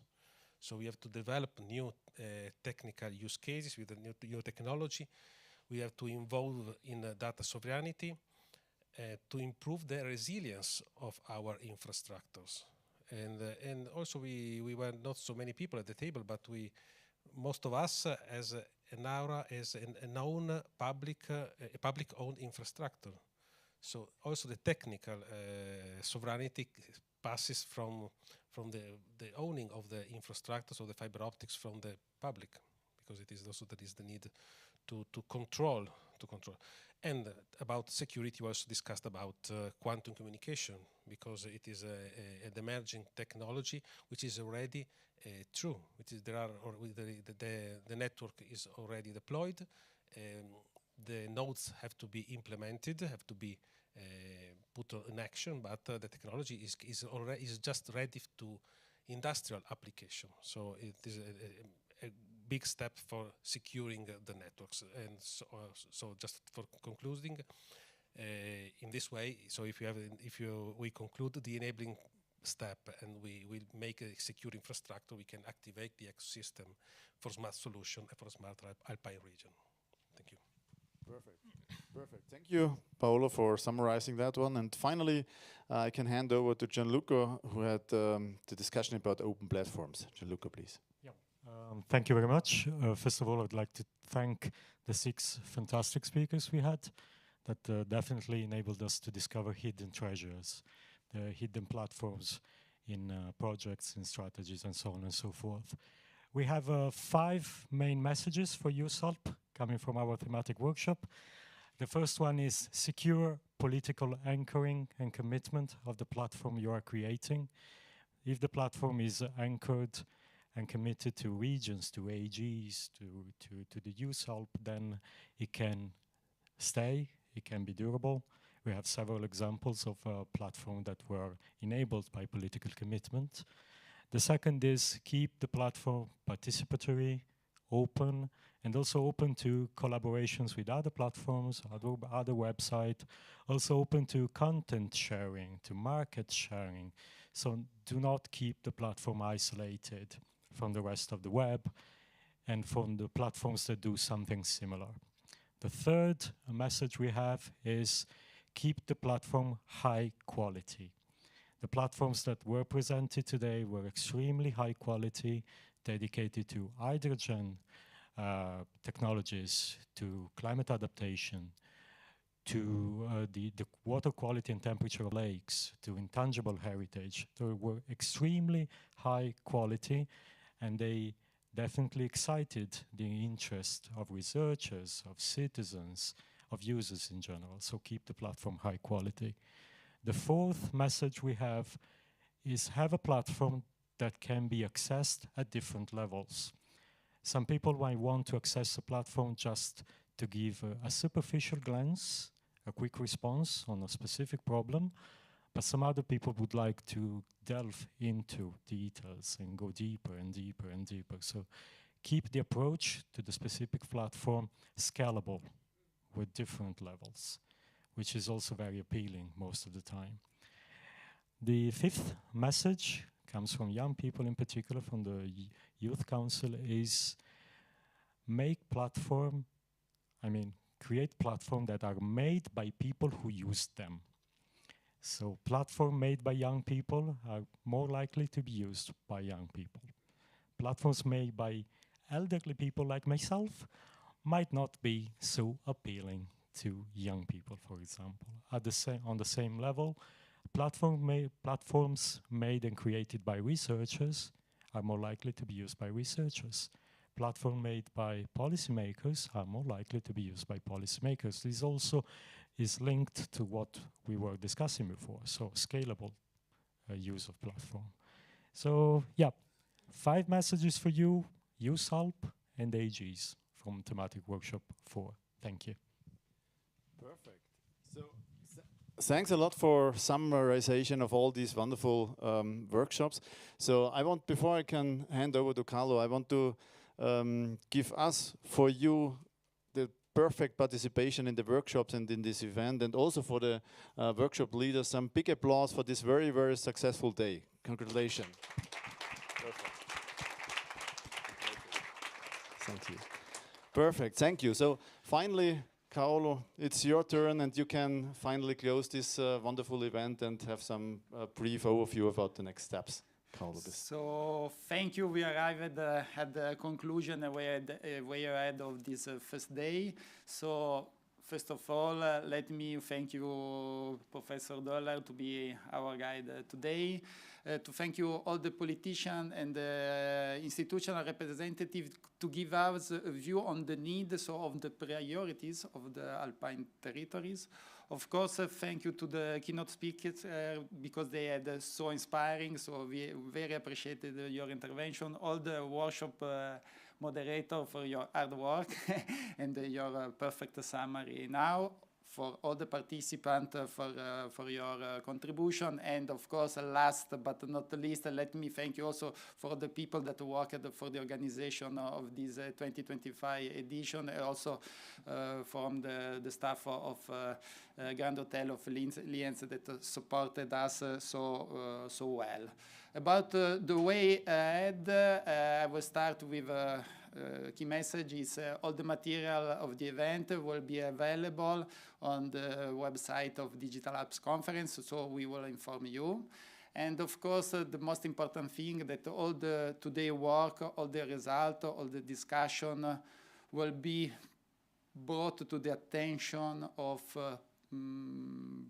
political decision maker or the overall use Alps strategy during the annual forum. So thanks to the support from the Austrian Liechtenstein presidency, because we want to collect all these messages and all this the idea and to try to capitalize them and to scale them at Alpine level. Of course, that was the main goal of the today. So take note that the annual forum will be in Innsbruck on 25th and 26th of November.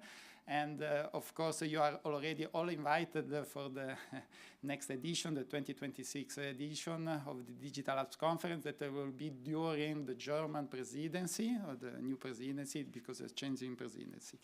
For all of you that are here, please stay here 5 minutes more, because I have some organizational messages to you for tonight and tomorrow.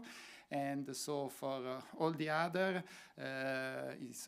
see you all in Innsbruck and in the next edition. Bye-bye. Thank you.